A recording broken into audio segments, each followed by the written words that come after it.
My stepdaughter looked me up and down in the middle of a five-star restaurant and told me I looked like her chauffeur. When I tried to correct her disrespect, my wife, the woman I saved from bankruptcy, slammed her hand on the table and told me to know my place. She said I was nothing more than a wallet with a pulse. I did not yell. I did not make a scene. I simply picked up my fork, finished my steak, and sent a two-word text message to my lawyer under the table. By the time the check came, their world was already burning. They just didn't smell the smoke yet. Before I tell you how I destroyed their egos, please like this video and subscribe to the channel. Let me know in the comments where you are watching from. My name is Cyrus Blackwood. I am 70 years old. I am a black man who grew up in a time and place where you had to fight for every inch of ground you stood on. I built Blackwood Logistics from the mud up, starting with one delivery van and ending with a fleet that covers the entire eastern seaboard.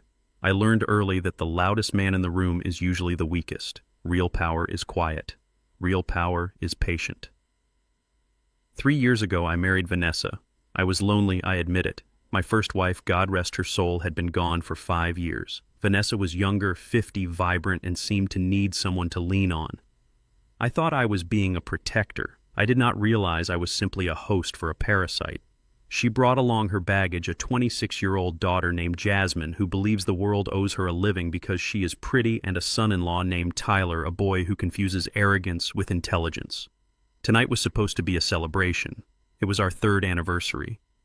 I had reserved the best table at La Gabrielle, the kind of French restaurant where they whisper the prices and the water costs more than gasoline. I arrived at 7 o'clock sharp. Punctuality is not just a habit, it is a sign of respect. I sat there sipping sparkling water, watching the door. 7:15 passed, then 7:30. At 7:45, the maitre d', a man named Henri who has known me for 20 years, walked over. He didn't say anything, he just refilled my glass with a look of profound apology in his eyes. He knew. Everyone in the room knew. The old man was being stood up by his trophy family. They finally breezed in at 8:15, no rush in their steps, no panic. Jasmine led the way, wearing a dress that was barely there, flashing a diamond bracelet I had paid for. Tyler was behind her, eyes glued to his phone, thumbs typing away, probably posting about the oppressive atmosphere of high-end dining while preparing to eat a $300 meal. Vanessa came last. She looked stunning in emerald green, chin held high, scanning the room not for her husband, but for anyone important who might see her. They sat down in a flurry of noise, dragging chairs, dropping designer bags on the pristine tablecloth. Traffic was a nightmare, Vanessa said, not looking at me, but at her reflection in the silverware. And Tyler couldn't find his other shoe. "Hey, don't put that on me," Tyler muttered, still not looking up from his screen. Jasmine took forever with her hair. "Because I have standards," Jasmine snapped. She finally looked across the table at me. Her eyes narrowed. She scanned my suit, a charcoal wool blend I've had for a decade. "It's comfortable. It fits. It's clean." She let out a loud theatrical sigh. "Seriously, Cyrus? This is La Gabrielle. Could you not have put on something less ancient? You look like you're waiting to drive us home. It's embarrassing." The couple at the next table turned to look. I felt the heat rise in my chest, but I kept my hands folded on the table. "This suit is fine, Jasmine," I said, my voice low. "It is the man inside the suit that matters. And considering you are 45 minutes late to a dinner I am paying for, I suggest you focus on your menu, not my wardrobe." I saw Tyler smirk. He nudged Jasmine under the table. "Told you, he thinks he's the Godfather." "I don't care what he thinks," Jasmine said, picking up the menu and inspecting it with disdain. "I just don't want my friends to see me sitting with someone who looks like the help." That was the word, the help. I looked at Vanessa. Surely this was the line. Surely the woman who slept in my bed, the woman whose debts I cleared, whose mother I housed, would correct this disrespect. "Vanessa," I said calmly, "your daughter is out of line." Vanessa stopped checking her makeup. She turned those cold eyes on me. Her lips thinned. "Don't start, Cyrus," she hissed. "Start," I asked. "She just called me the help." "Well, look at you," Vanessa said, waving a hand at me dismissively. "She isn't wrong. You refuse to upgrade your style. You refuse to buy the clothes I pick out. You insist on looking like a relic. It reflects poorly on us, on me." She leaned forward, her voice dropping to a venomous whisper. "And let's be clear about something. Do not correct her. She is not your daughter. You didn't raise her. You don't have the right to discipline her. You have one role here, Cyrus. You provide. You sign the checks. You make sure we live the life we deserve. That is it. So stop trying to be the patriarch and just be the wallet. It's the only thing you're good for at this age. The silence that followed was heavy. It was absolute. The air conditioning hummed. A waiter dropped a fork somewhere in the distance. I looked at Tyler. He was grinning openly now, enjoying the show. I looked at Jasmine. She looked triumphant, smug, untouchable, and I looked at Vanessa. I saw it then. The truth I had been ignoring for 3 years. There was no partnership, there was no affection, there was only transaction. To them, I was an ATM machine that had developed an annoying habit of speaking. I felt a strange sensation in my chest. It wasn't pain. It was the clicking of a lock, the final tumbler falling into place. The door to my heart, which had been standing ajar, hoping for a breeze of kindness, slammed shut and bolted. "I see," I said. My voice was steady, almost gentle. "I understand my position now." "Good," Vanessa said, leaning back and opening her menu. "Now let's order. I'm starving. And I'm ordering the Wagyu. You can afford it." "Order whatever you like," I said. I picked up my knife and fork. I cut a piece of the bread Henri had placed on the table. I ate it slowly. While they debated the wine list, arguing over whether a $200 bottle of Cabernet was impressive enough for Tyler's Instagram story, I slipped my left hand into my pocket. I unlocked my phone by feel. I opened the encrypted chat with O'Malley. O'Malley isn't just a lawyer. He's a pit bull in a 3-piece suit. He's been waiting for this text for 6 months. I typed 2 words, execute 0. I hit send. I brought my hand back up to the table and took a sip of water. The dinner proceeded. It was a masterclass in gluttony. They ordered the seafood tower. They ordered the foie gras. They ordered the Wagyu beef rare. They ordered 2 bottles of the most expensive red wine on the list. They ate like starving wolves, but they talked like royalty. "We need to book the Amalfi Coast for July," Jasmine said, chewing with her mouth open. "I saw this villa on TikTok. It's only $15,000 a week. Cyrus can write it off as a business expense, right, Mom?" "We'll see," Vanessa said, swirling her wine. "I was thinking of a cruise, but a private charter. I'm tired of sharing space with tourists." "I need a new laptop for my consulting business," Tyler added, using air quotes that everyone ignored. "The new MacBook Pro maxed out. It's like $4,000, small change." "Just put it on the company card," Vanessa said lazily. "He never checks the statements." She gestured at me with her fork, not even looking at my face. I sat there. I ate my simple filet-o-fish. I listened. I let them stack the evidence of their own greed higher and higher. Every bite they took was a nail in their coffin. Every arrogant demand was a shovel of dirt on their grave. "Cyrus, you're being very quiet," Vanessa mocked halfway through the meal. "Sulking because I put you in your place." "I am just enjoying the food, Vanessa," I said. "It is a very expensive meal. One should savor it." "Whatever," she muttered. "Just make sure you leave a big tip. I don't want the staff thinking we're cheap just because you look like it." When the dessert plates were finally cleared, half-eaten chocolate soufflés that cost more than my first week's wages back in the day, the waiter arrived with the leather folder. He placed it in the center of the table right between the candle and the centerpiece. Usually this is the moment I reach for it. It is the ritual. The wallet performs his function. But tonight I kept my hands folded in my lap. I looked at the folder. Then I looked out the window at the city lights. The silence stretched. 5 seconds, 10 seconds, 30 seconds. Vanessa stopped applying her lipstick. She looked at the bill, then at me. "Well," she said, her tone sharp. "Are you going to get that?" I turned my head slowly to look at her. "Get what?" "The bill, Cyrus. Stop being childish. Pick it up." I smiled. It was a small, cold smile. "But Vanessa," I said softly, "you said I look like the driver. Drivers do not pay for $1,000 dinners. Drivers wait in the car."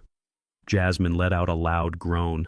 "Oh my God, he is literally having a midlife crisis right now. Mom, just pay it. We can yell at him at home." "Fine," Vanessa snapped. She glared at me with pure venom. "You are pathetic, Cyrus. Truly pathetic." She reached into her Gucci bag, another gift, and pulled out the platinum card. It was an authorized user card linked to my primary business account. It had a limit that could buy a small house. She threw it onto the bill tray with a flick of her wrist like she was tossing a bone to a dog. She signaled the waiter. "Take it, and add 25%. I want to make up for his attitude." The waiter bowed and took the folder. He walked to the terminal station near the entrance. I watched him. I saw him swipe the card. I saw the machine pause. I saw the red light flash. I saw him frown. He wiped the chip on his apron and inserted it. Red light. He picked up the restaurant phone. He spoke for a moment, nodding his face, growing pale. He hung up and walked back to the table. He didn't come to me. He went to Vanessa. He leaned down, keeping his voice discreet, but in the silence of our table it sounded like a scream. "I am terribly sorry, madame. The card has been declined." Vanessa laughed. A short, incredulous bark. "Don't be ridiculous. That card has no limit. Run it again." "I did, madame." "The bank says the account has been closed. Reported lost or stolen." "Stolen?" Vanessa screeched. She turned to me. "Cyrus, what did you do? Did you forget to pay the bill?" I took a sip of my coffee. "I pay my bills, Vanessa, always." "Then fix this," she demanded. "Give him another card." "I don't think I will," I said. "Fine," she yelled. "Jasmine, give him yours. It's linked to the same account." "If Mom's is down, mine is down," Jasmine said, panic starting to creep into her voice. Tyler shrank in his seat. I don't have my wallet. I left it in the Tesla." The waiter coughed. "The bill is $1,240, madam." Vanessa looked around. Heads were turning. The elite of the city were watching the loud, rude family crumble. "Cyrus," she hissed, her voice trembling with rage. "Pay the man, now." "I am just the help, Vanessa," I said, my voice hard as iron. "And the help doesn't carry that kind of cash." She had to call 3 different friends. She had to beg. She had to explain loudly that it was a banking error.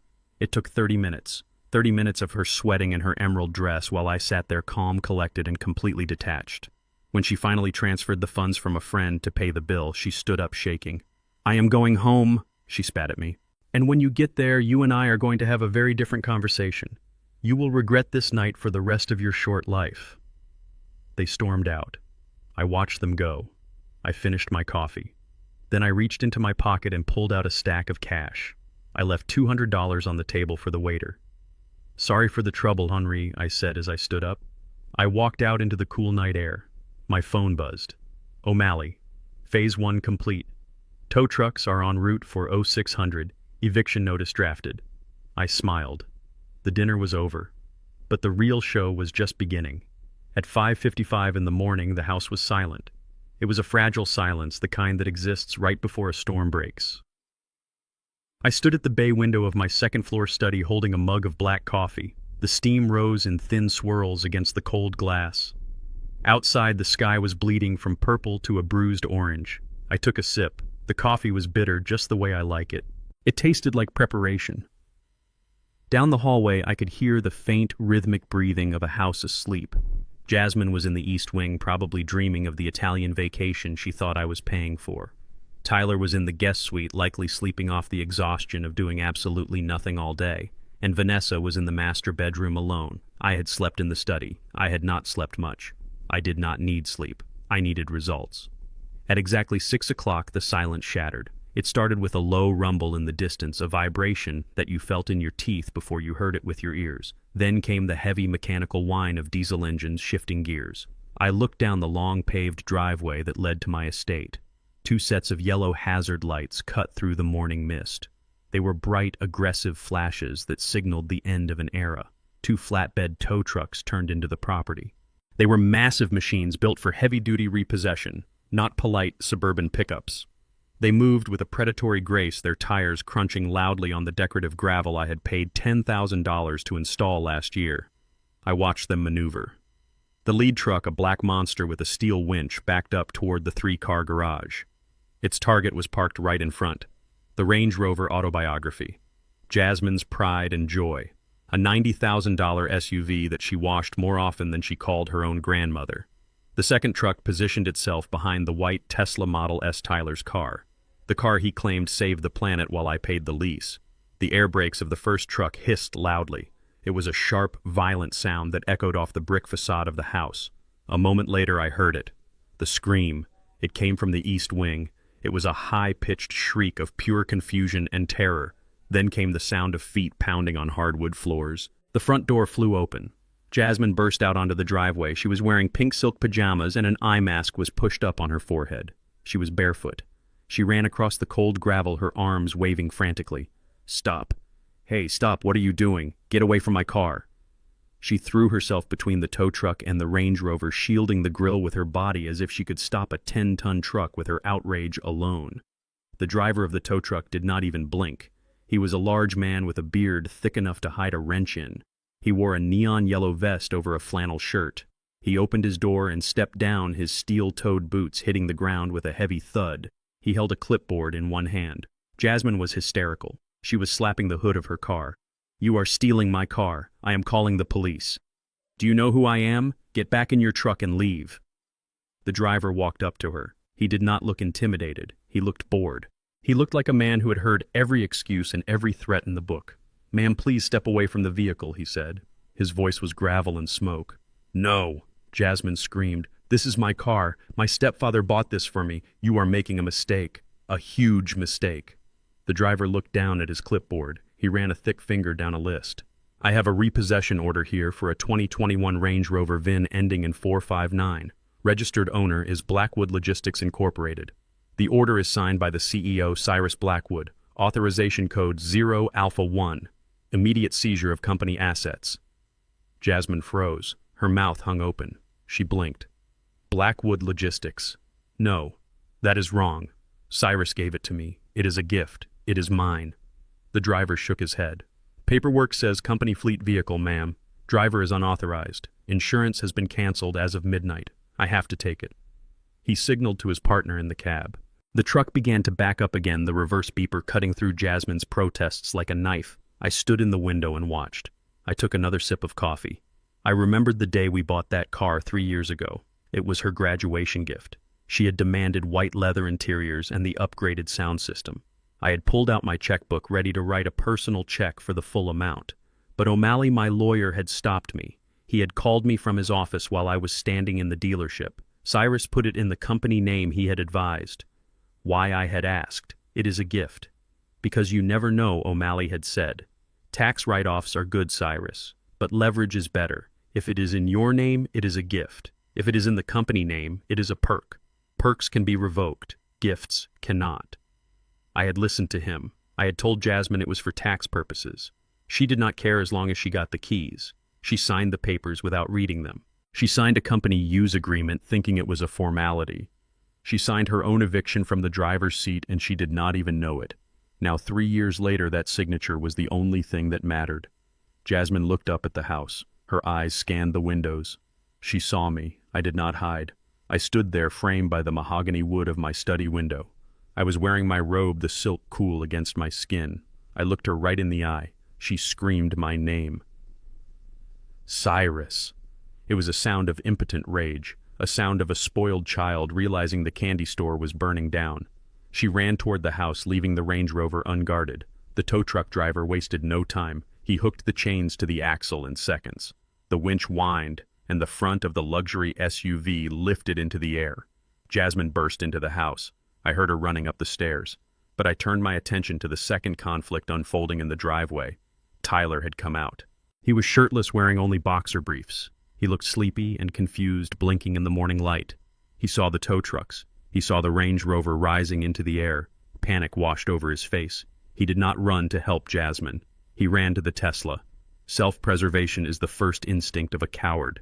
He reached the white car. He grabbed the door handle. Usually the handle presents itself automatically. It slides out to greet the driver. Today the handle stayed flush with the body of the car. It was a smooth, white surface, impenetrable.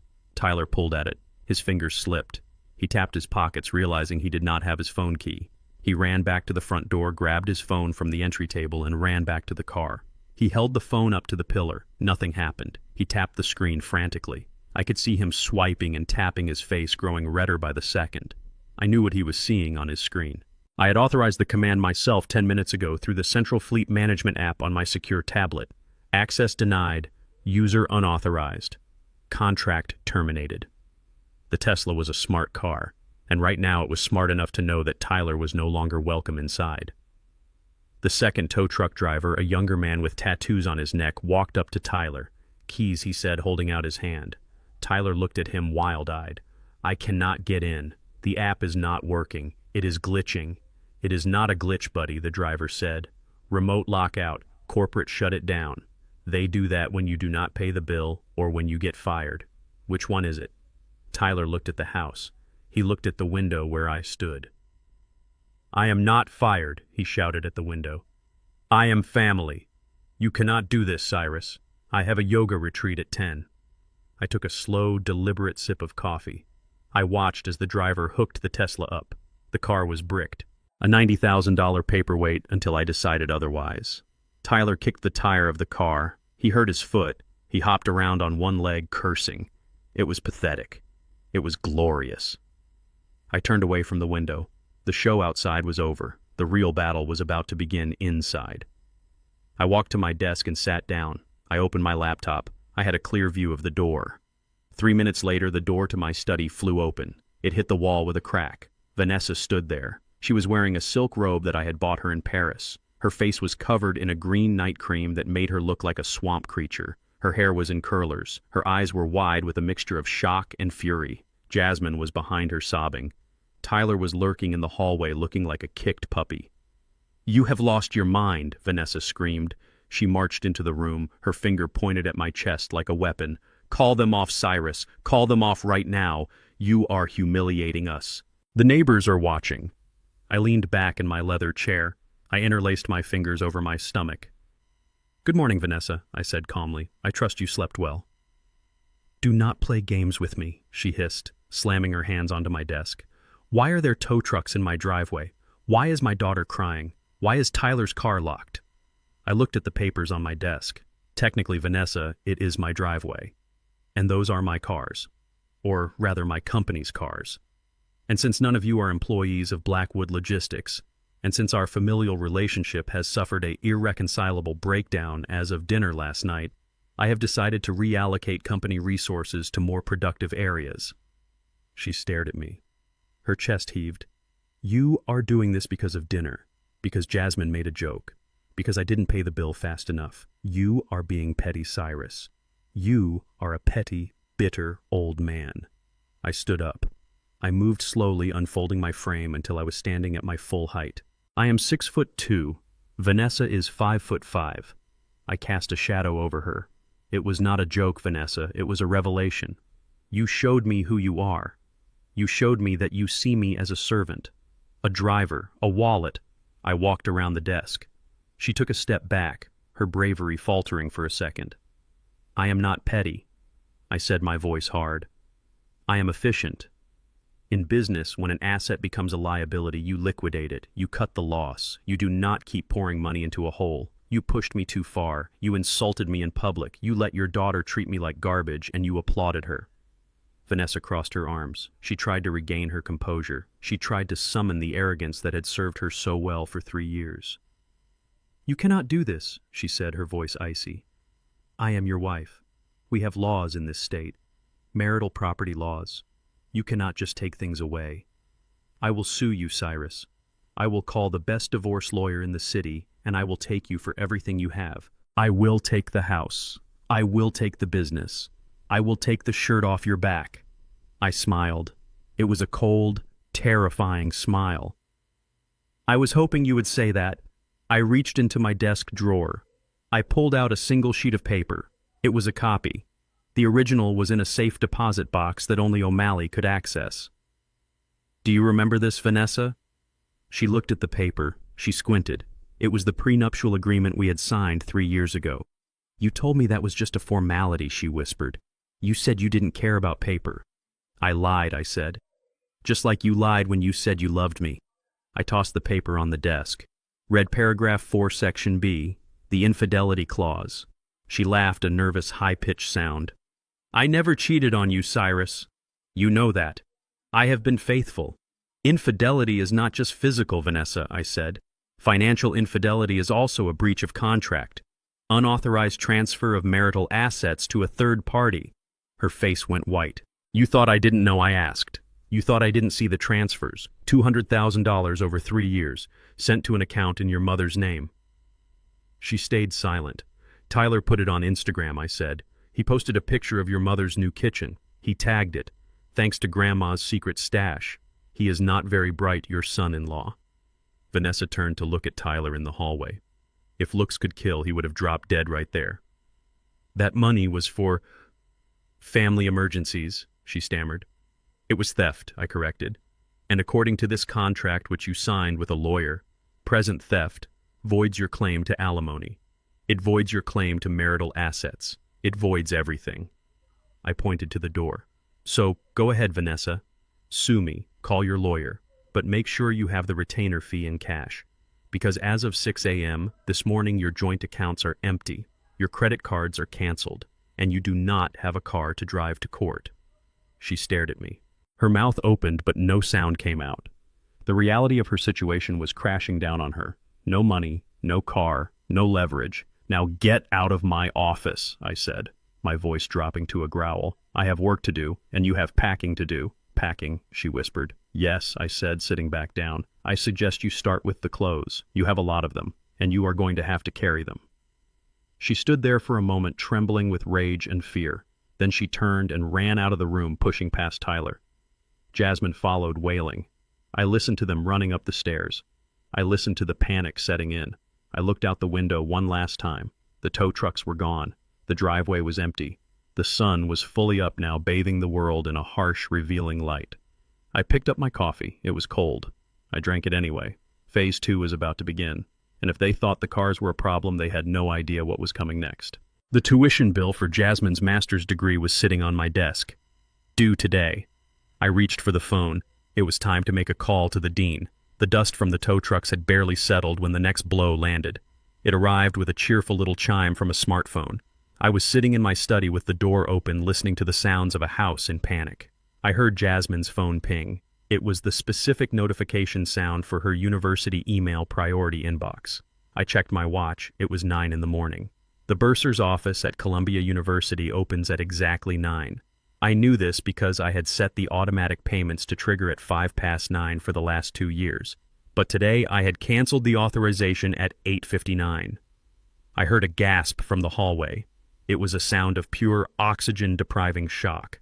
Then came the sound of frantic tapping on a glass screen. Jasmine was trying to refresh the page, hoping it was a mistake. She burst into my office a moment later. Her face was pale. She held her phone out like it was a live grenade. "What did you do?" she screamed. "What did you do to my tuition?" I did not look up from my paperwork. I turned a page of the ledger I was reviewing. "I imagine the email explains it quite clearly, Jasmine," I said. She read from the screen, her voice shaking. "Dear Ms. Vance, we regret to inform you that the sponsorship check for your final semester has been voided by the issuer. The outstanding balance is $45,000. Payment is due within 24 hours, or administrative withdrawal proceedings will begin immediately." She lowered the phone. She looked at me with wide, terrified eyes. "They are going to kick me out, Cyrus. I am 1 semester away from my master's in art history. If I don't pay by tomorrow noon, they wipe my credits. They delete everything." I finally looked up. "Then I suggest you pay them." "Pay them!" she shrieked. "With what? You took my car. You cut my allowance." She began tapping furiously on her phone again. I knew what she was doing. She was trying to use the emergency credit card I had given her for travel, the black card supplement. I watched her face fall. I watched the hope drain out of her eyes, leaving only a hollow panic. "Declined," she whispered. "It says card inactive." I leaned back in my chair. "Did you think I would repo the car but leave the credit line open, Jasmine? I am thorough. That is how I built this house." She stood there trembling. The reality was setting in. She was not just broke. She was destitute. She had no car, no cash, no credit, and in 24 hours she would have no degree. Tyler appeared in the doorway. He had put a shirt on finally, but he still looked disheveled. He saw Jasmine crying. He saw me sitting calmly behind my desk. He decided this was his moment to be a hero. He decided to play the only card he had left in his intellectual deck, the moral outrage card. He walked into the room and put his arm around Jasmine. He glared at me with the righteous indignation of a man who has never worked a hard day in his life. "You are unbelievable, Cyrus," he spat. "Look at her. She is a young black woman trying to better herself. She is trying to get an education, and you are sabotaging her." He took a step closer, his voice rising in theatrical anger. "You are a successful black man.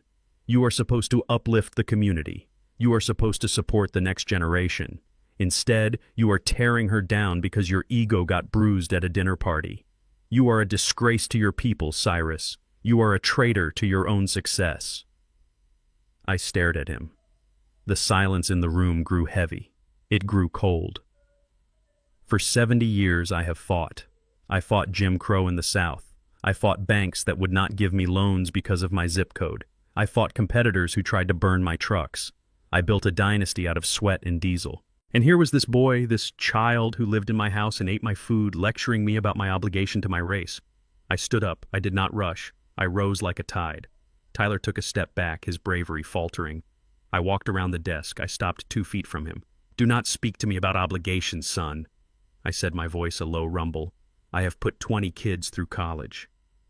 Kids who grew up in neighborhoods you are too scared to drive through. Kids who work 2 jobs and study at night. I support them because they respect the opportunity." I pointed at Jasmine. "She does not respect the opportunity. She respects the lifestyle. She is not getting an education to better the community. She is getting a degree so she can sound smart at cocktail parties while I pay the bill." Jasmine sobbed loudly, burying her face in Tyler's shoulder. "You are destroying my future," she wailed. "You are ruining everything." I laughed. It was a harsh sound. "I am not destroying your future, Jasmine. I am giving it back to you. For 3 years your future has been in my wallet. Now it is in your hands." I looked at Tyler. "And you. Do not preach to me about triaging the future. You lease a car that costs more than my first house. You live rent-free. You contribute nothing. You are the weight that sinks the ship."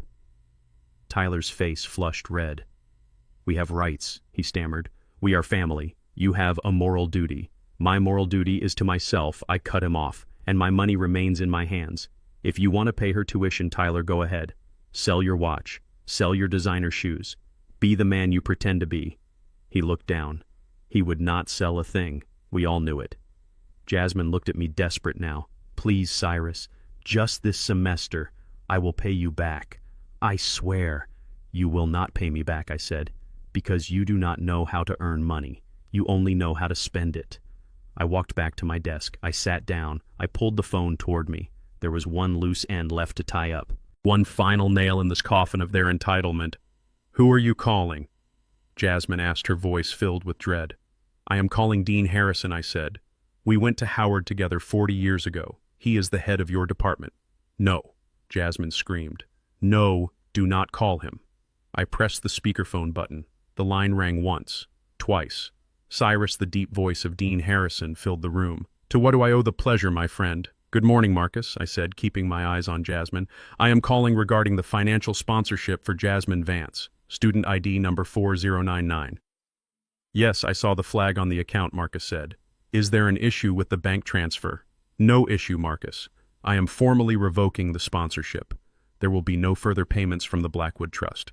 Not for this semester. Not for any semester." There was a pause on the line. Jasmine was shaking her head, mouthing the word, "please," over and over. "I understand," Marcus said, his tone professional. "And the current balance?" "It is the student's responsibility," I said. "If it is not paid within the grace period, proceed with expulsion protocols. Do not give her special treatment on my account. Treat her like anyone else." "Understood, Cyrus. I will update the file. Give my best to the wife." The line went dead. The silence that followed was absolute. It was the silence of a life being dismantled in real time. Jasmine looked at me with a hatred so pure it was almost impressive. "I hate you," she whispered. "I hope you die alone." And then the door opened again. Vanessa walked in. She was dressed, but her clothes were wrinkled. She looked like she had aged 10 years since dinner. She had heard the call. She had heard everything. She walked past Jasmine. She walked past Tyler. She came right up to the desk. She reached into her pocket and pulled out her wedding ring. It was a 4-carat diamond. Flawless. I had picked it out myself. She looked at it for a moment. Then she threw it. It hit my chest with a hard thump and bounced onto the floor, rolling under the desk. "You want a war? Cyrus," she said, her voice shaking with rage. "You have one." She slammed her hands on the desk, leaning in until I could smell the stale wine on her breath. "I am divorcing you. And I am not leaving with nothing. I am going to hire the nastiest lawyer in this city. I am going to sue you for emotional distress. I am going to sue you for financial abuse. I am going to take half of this house, half of your business, and half of every dollar you have hidden away." She straightened up, adjusting her jacket. "You think you are teaching us a lesson? You just signed your own death warrant, old man. By the time I am done with you, you will wish you had just paid the damn bill at dinner." I looked at her. I looked at the woman I had tried to save. I did not feel fear. I did not feel regret. I felt relief. I leaned forward. "I accept your terms, Vanessa." I picked up my pen and went back to my ledger. "Now get out of my house. I have a meeting with my lawyer in an hour. And unlike yours, mine is already paid for." Vanessa turned on her heel. "Come on," she barked at Jasmine and Tyler. "We are leaving." "Where are we going?" Jasmine sobbed. "To your grandmother's house," Vanessa said. "We will fight him from there." They marched out of the room. I heard the front door slam. I waited a moment. Then I bent down and picked up the diamond ring from under the desk. I held it up to the light. It was cold and hard and beautiful. I dropped it into the wastebasket. Phase 3 was coming, and Vanessa had just made a fatal mistake. She thought the prenuptial agreement was just a piece of paper. She had forgotten that paper cuts deep, and I had the sharpest paper in town. Vanessa found her champion on a billboard next to Interstate 95. His name was Lionel Blanton, and his slogan was, "We fight for you when no one else will." I know this because the private investigator I hired 2 hours after she left my house sent me a photo of her walking into his strip mall office. Blanton was the kind of lawyer who wore suits that were too shiny and cologne that arrived 5 minutes before he did. He was perfect for Vanessa. He was loud, he was aggressive, and he was cheap. She sat in his office surrounded by fake mahogany furniture and told him a story of a poor, helpless woman married to a tyrannical trucking magnate. She showed him the copy of the prenuptial agreement I had given her. It was a document we had signed 3 years ago, handwritten on yellow legal pad paper. I had insisted on writing it myself. At the time, Vanessa had laughed. She called it cute. She called it a sentimental gesture from an old-fashioned man. She signed it without reading the fine print because she was too busy imagining how she would spend my money. Blanton took one look at the yellow paper and laughed. He told her it was garbage. He told her it would not hold up in any court in America. He told her that handwritten contracts were for selling used lawnmowers, not for protecting multi-million-dollar estates. He told her she had already won. Vanessa believed him. She drank his confidence like it was expensive champagne. She called me that afternoon. Her voice was dripping with a toxic mixture of pity and triumph. "Cyrus," she said, "my lawyer says you are in trouble. He says that silly little paper you made me sign is worthless. We are going to court Cyrus, and I am going to take half. No, actually, I am going to take 60% for emotional distress. You should have just let Jasmine keep the car." I listened to her gloat. I let her finish. Then I said simply, "I will see you at the mediation table, Vanessa. Bring your checkbook." The mediation took place 2 days later in a neutral conference room downtown. The room smelled of lemon polish and impending doom. I arrived 10 minutes early. I sat at the head of the long oak table. To my right sat O'Malley. O'Malley does not advertise on billboards. O'Malley does not have a slogan. O'Malley charges $800 an hour and he is worth every cent. He sat there in a bespoke gray suit, his hands folded on a thick black file folder. He looked like a shark waiting for a seal to fall into the water. Vanessa and Blanton arrived 5 minutes late. It was a power move. A cheap one. Blanton walked in first, extending a hand that I did not shake. Vanessa followed wearing a black dress that looked like funeral attire. She was mourning her marriage but celebrating her payday. Jasmine and Tyler were waiting in the lobby, probably planning which luxury cars they would buy with the settlement money. Blanton threw his briefcase on the table. It made a hollow thud. "Let us make this quick, gentlemen," Blanton said, leaning back in his chair. "My client wants the house, the beach property, and a lump sum payment of $5 million. In exchange, she will not drag Mr. Blackwood's reputation through the mud. We know the prenup is a joke. So let us not waste time pretending it is valid." Vanessa smirked at me. She looked at O'Malley, then back at me. She thought she had the upper hand. She thought the handwritten yellow paper was my only shield. I looked at O'Malley. He did not blink. He did not smile. He simply opened the black folder. "Mr. Blanton," O'Malley said, his voice soft and terrifyingly calm, "you are operating under a misconception. We are not here to debate the validity of the document based on its stationery. We are here to discuss a breach of contract. Blanton laughed. Breach of contract. Please. The only breach here is your client locking my client out of her own home. O'Malley slid a single piece of paper across the table. It was a photocopy of the handwritten prenup. Please direct your attention to paragraph 4, section C, O'Malley said. The financial fidelity clause. Vanessa rolled her eyes. Fidelity. I never cheated on him. I was a faithful wife. Ask anyone. I spoke then. My voice was low. Fidelity is not just about who you sleep with, Vanessa. It is about trust. It is about honesty. And you were sleeping with my money behind my back. Blanton picked up the paper. He squinted at it.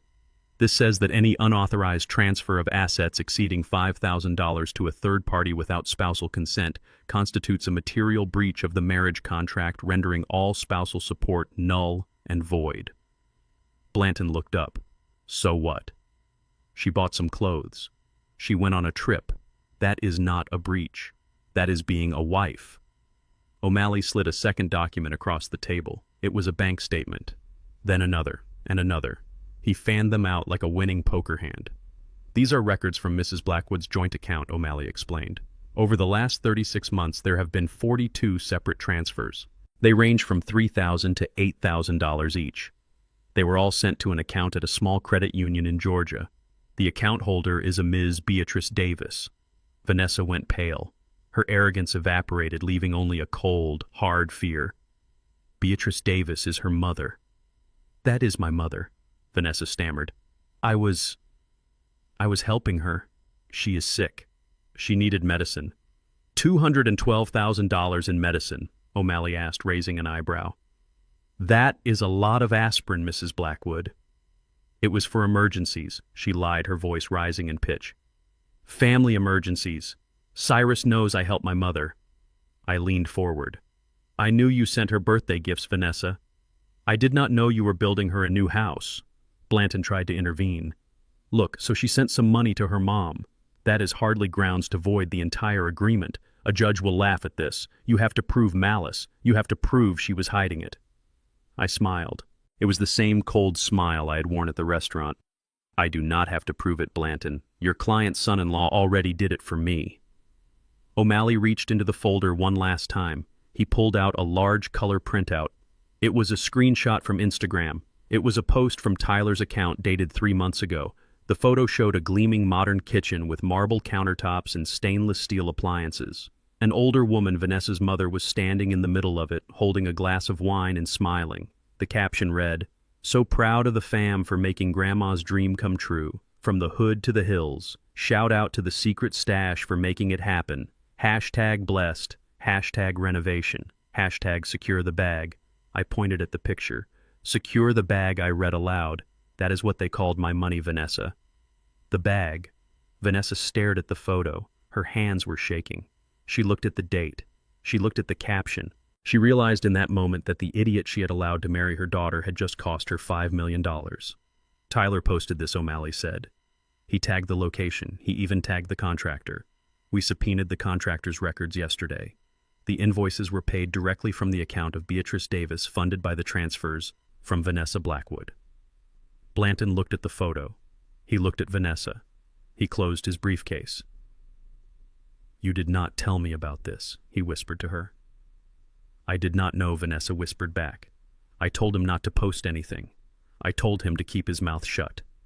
You committed fraud, Vanessa, I said. You embezzled marital funds to build an asset for a third party. Under the terms of the agreement, you signed that handwritten note you laughed at. You have forfeited your right to any assets acquired during the marriage. You leave with what you came with, which, as I recall, was a suitcase of debt and a bad attitude. Vanessa stood up. Her chair fell backward with a crash. She did not look at me. She did not look at O'Malley. She turned toward the glass door of the conference room.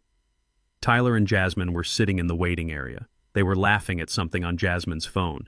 They looked up as Vanessa stormed out. Mom, Jasmine said, standing up. Did we win? Vanessa walked up to them. She did not speak. She raised her hand and slapped Tyler across the face. It was a sound like a pistol shot. Tyler stumbled back, holding his cheek, his eyes wide with shock. What the hell, Vanessa?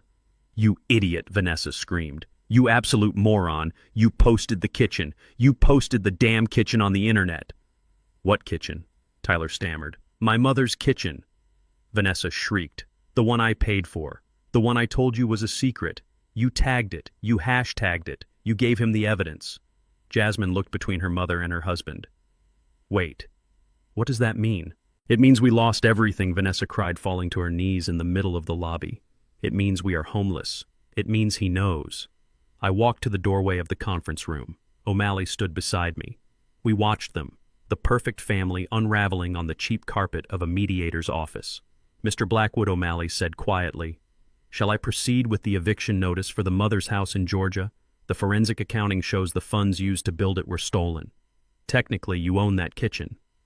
I looked at Vanessa sobbing on the floor. I looked at Tyler trying to hide behind Jasmine. Do it, I said. Take the kitchen. Take the house. Take it all. I turned back to the table and picked up the handwritten prenup. I folded it carefully and put it in my pocket. They thought I was old. They thought I was slow. They forgot that I spent 40 years negotiating with unions and shipping magnates. I know how to read the fine print, and I know how to spot a leak. Tyler was the leak, and Vanessa was the sinking ship. I walked past them toward the elevator. Cyrus, Vanessa called out from the floor. Cyrus, please, where am I supposed to go? I pressed the down button. I hear the kitchen in Georgia is very nice, Vanessa. I suggest you go visit it before the sheriff arrives. The elevator doors opened. I stepped inside. As the doors closed, I saw Blanton walking away from them, shaking his head.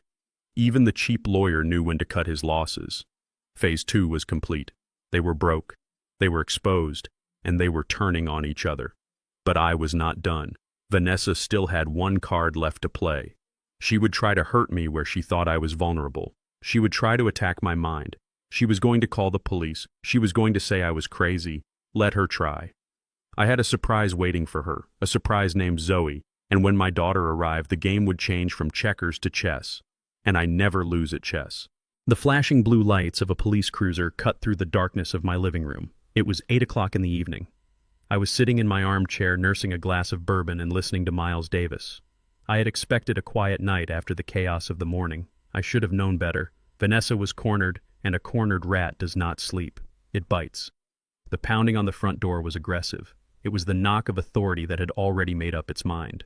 I stood up slowly. My joints ached, but I straightened my spine. I walked to the door. I opened it to find 2 uniformed officers. One was young with a buzz cut and a hand resting nervously on his holster. The other was older, tired-looking with a notepad in his hand.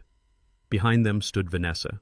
She was wearing a torn blouse and her mascara was smeared down her cheeks. She was shivering theatrically in the night air. "Help me," she sobbed, pointing a shaking finger at me. "He is having another episode."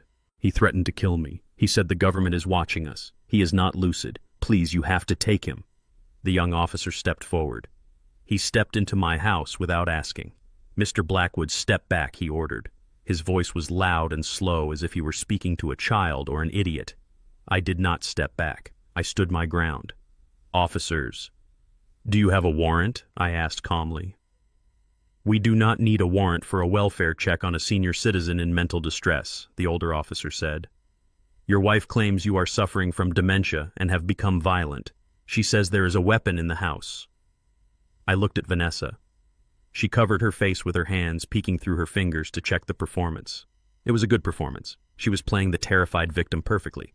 She knew that if she could get me committed on a 72-hour psychiatric hold, she would have 3 days alone in the house. 3 days to find the cash. 3 days to find the documents.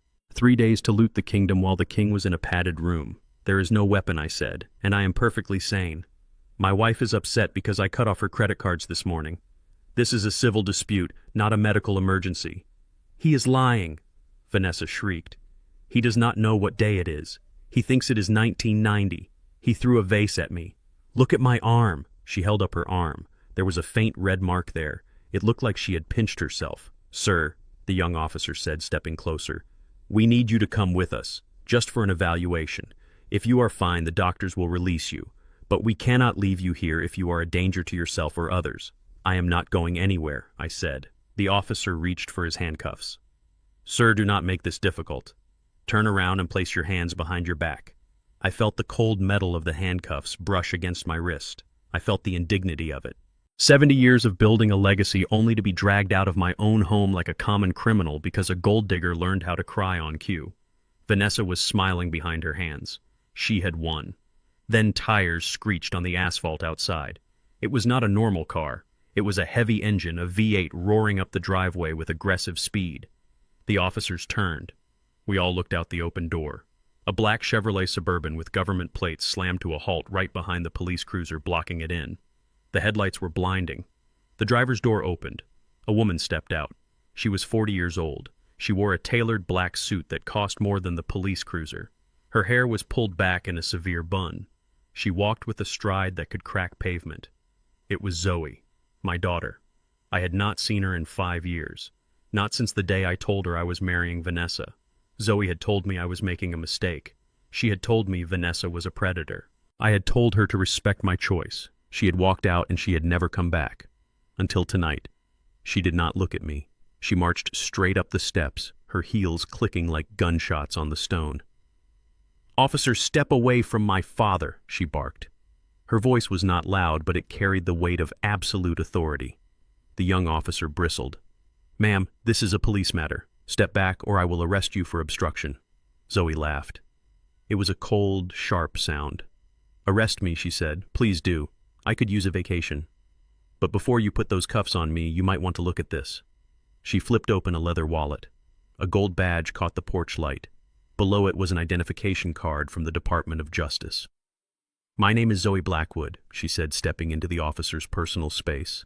"I am the United States Attorney for the Southern District, and you are currently trespassing on private property without a warrant, harassing a prominent business owner based on the testimony of a woman who is currently under investigation for federal wire fraud." The color drained from the young officer's face. He looked at the badge. He looked at Zoe. He looked at me. "Federal investigation," he stammered. Zoe turned to Vanessa. Vanessa had stopped crying. Her mouth was open. She looked like she had seen a ghost. "Hello, Vanessa," Zoe said. "You look terrible." "Zoe," Vanessa whispered. I didn't know you were in town."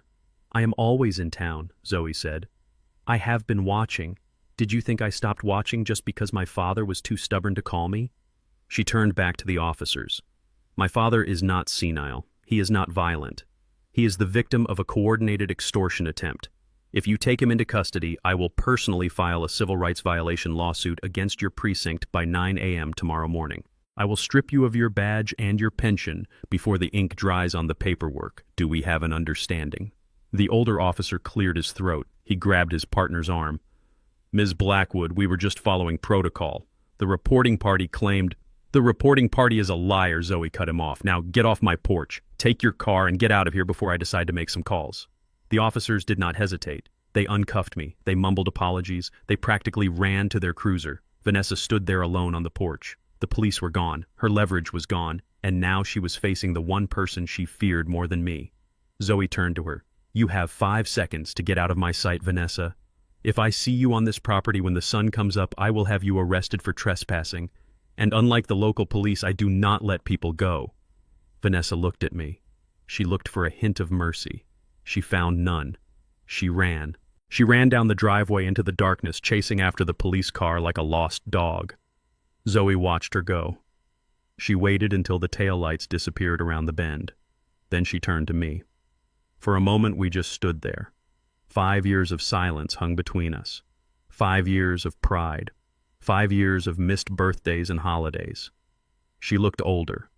There were fine lines around her eyes that hadn't been there before. She looked tired. But she looked strong. She looked like me. "You got old man," she said quietly. I nodded. "I did. You got sharp." "I had to," she said. "Someone had to watch your back while you were busy playing house with a viper." She walked past me into the house. She went straight to the liquor cabinet. She poured 2 glasses of my best bourbon. "Neat." She handed me one. "Sit down, Dad. We have work to do." We sat in the living room. The silence was gone, replaced by the hum of the refrigerator and the clink of ice. "I am sorry, Zoe," I said. It was the hardest thing I had ever said. "I was wrong. You were right. She was exactly what you said she was." Zoe took a sip of her drink. "I know," she said. I am not here for an apology, Dad. I am here because you are in trouble, and because Blackwoods do not let outsiders take what is ours. She reached into her briefcase. She pulled out a thick file folder. It was stamped with the seal of the Department of Justice. She threw it on the coffee table. It landed with a heavy thud. You handled Vanessa, she said. The prenup was smart. The eviction was good.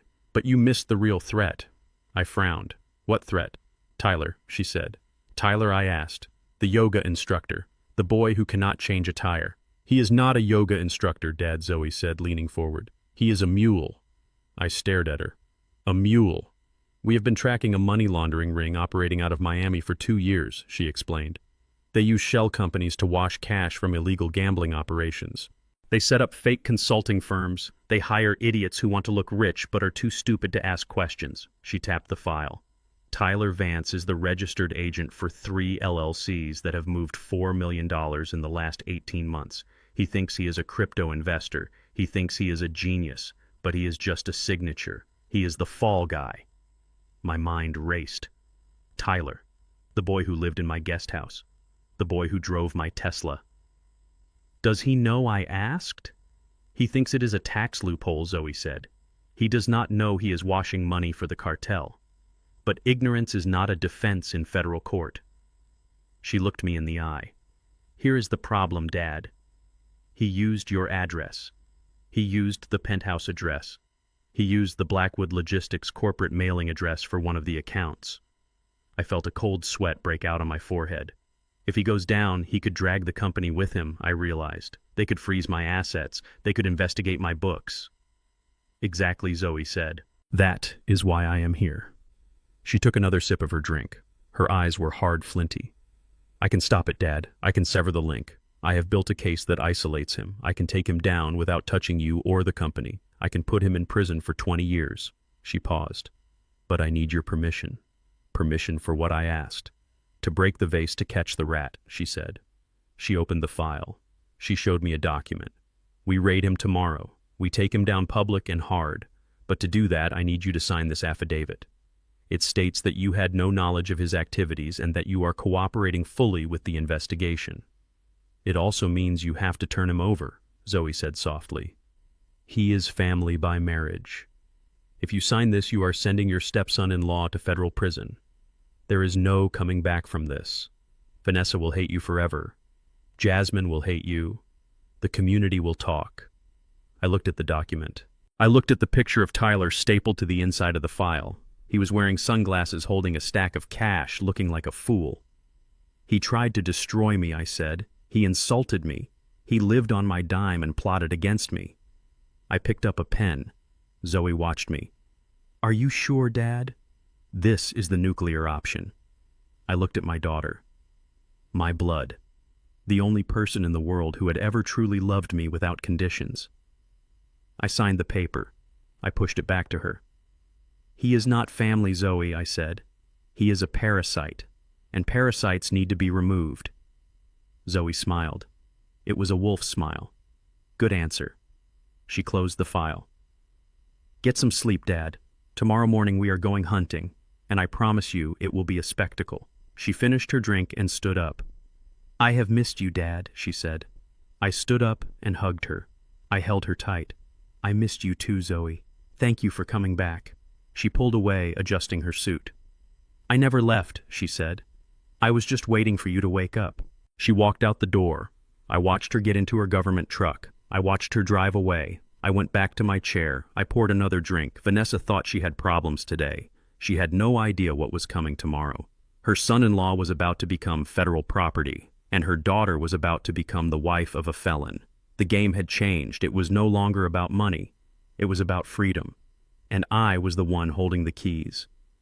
The sun was high over the city, but for Tyler and Jasmine, the nightmare was just waking up.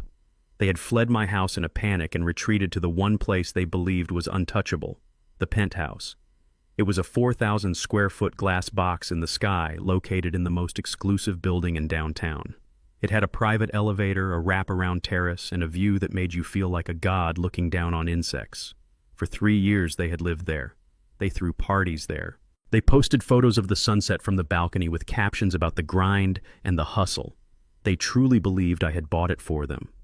They believe this because I let them believe it. I handed them the keys 3 years ago as a wedding present. I told them, welcome home. I never told them I signed the deed. I never told them I held the title. Because I didn't. I am a businessman. I do not buy depreciating assets in an inflated real estate market for two people who cannot change a light bulb without calling a TaskRabbit. I leased it. I signed a 36-month corporate lease prepaid in full. It was a tax write-off for Blackwood Logistics housing for executive consultants. It cost me $15,000 a month, a lot of money to most people. But the price of peace is often high. The lease expired yesterday at midnight. I had received 3 emails from the management company over the last month asking if I wanted to renew. I sent them one reply: vacate upon expiration. So while Tyler and Jasmine were sleeping off the trauma of the tow trucks cocooned in 600 thread count sheets thinking they were safe in their fortress, the elevator doors opened in their private foyer. It was 10 in the morning. Mr. Henderson, the building manager, stepped out. He was accompanied by 2 uniformed police officers and a locksmith. Mr. Henderson was a man who did not like Tyler. Tyler had called him the help on 3 separate occasions when requesting packages be brought up. Henderson had a long memory. He did not knock gently. He pounded on the heavy oak door with a fist like a hammer. Inside, Tyler woke up with a start. He stumbled out of bed. Jasmine groaned, pulling the duvet over her head. Tyler walked to the door, rubbing his eyes. He checked the video monitor. He saw the uniforms. He panicked. He thought it was about the money laundering. He thought Zoe had sent the cavalry already. He opened the door a crack, leaving the safety chain on. "Can I help you, officers?" he asked, his voice trembling. Henderson stepped into the frame. "Open the door, Mr. Vance. We are coming in." Tyler frowned. "Henderson, what is this? I am calling the concierge. You cannot bring cops up here. This is private property." "It is private property," Henderson agreed. "But it is not your property." He held up a document against the crack in the door. "Your lease expired at 12 o'clock 1 minute this morning. The tenant on record, Mr. Cyrus Blackwood, has declined to renew. He has surrendered possession of the unit to the building management. You are currently trespassing." Tyler laughed, a nervous, high-pitched sound. "You are crazy. Cyrus bought this place. He gave it to us. It is a wedding gift." Henderson smiled. It was the smile of a man who enjoys his job. "He gave you keys, Mr. Vance. He gave you access. He did not give you equity. I have the title right here. The building owners hold it.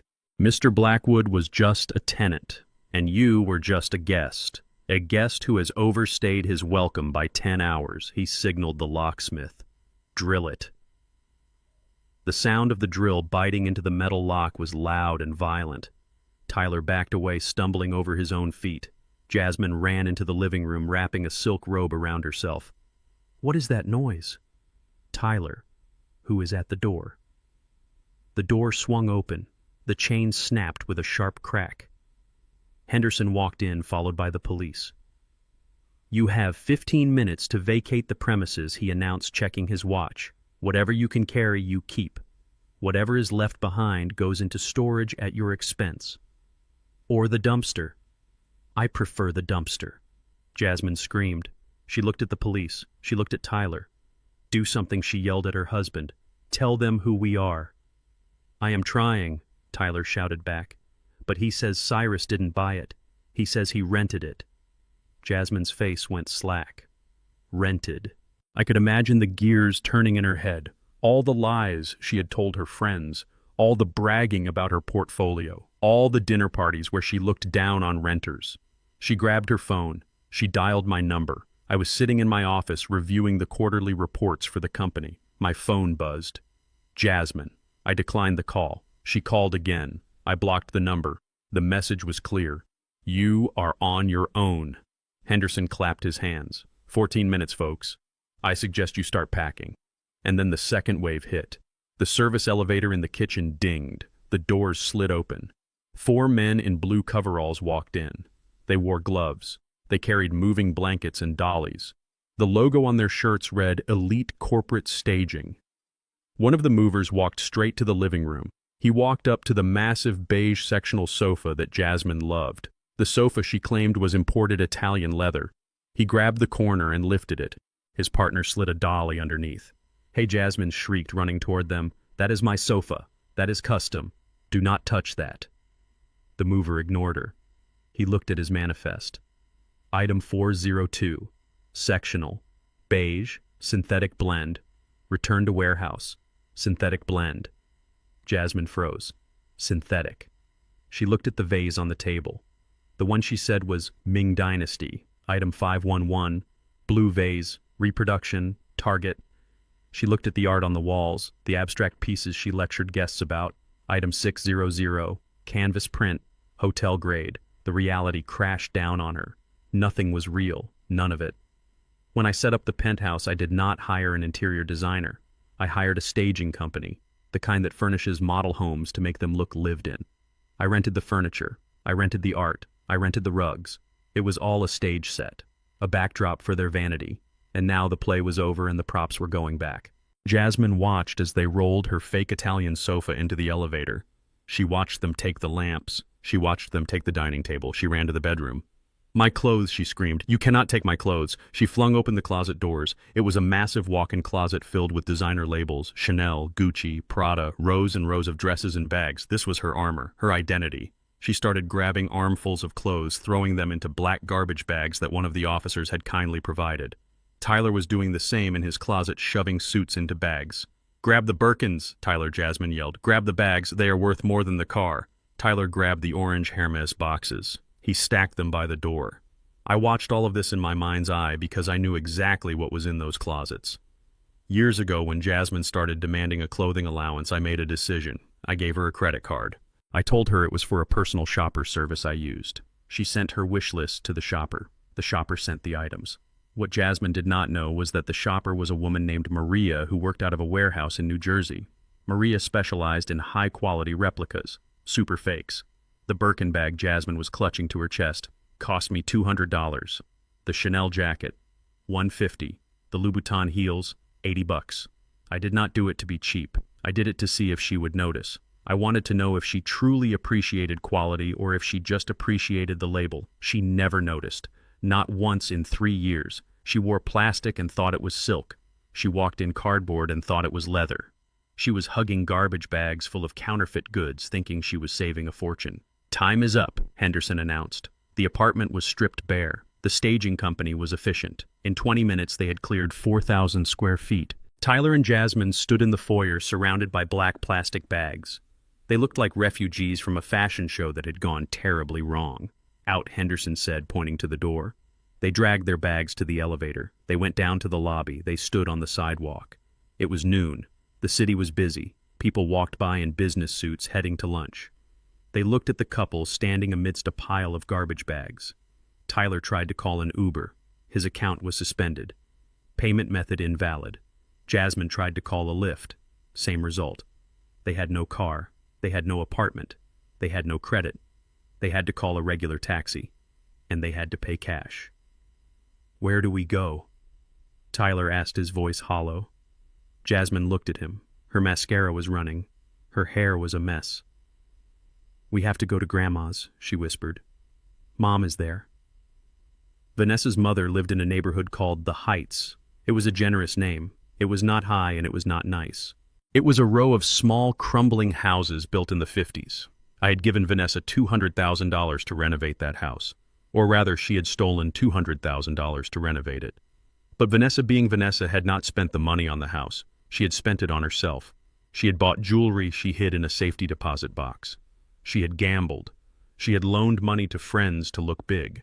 She had put a new coat of paint on the front door and installed a marble island in the kitchen to take a photo for Instagram. The rest of the house was rotting. The roof leaked. The plumbing groaned. The heat did not work. The taxi dropped Tyler and Jasmine off in front of the peeling white fence. The driver demanded payment up front before he unlocked the trunk.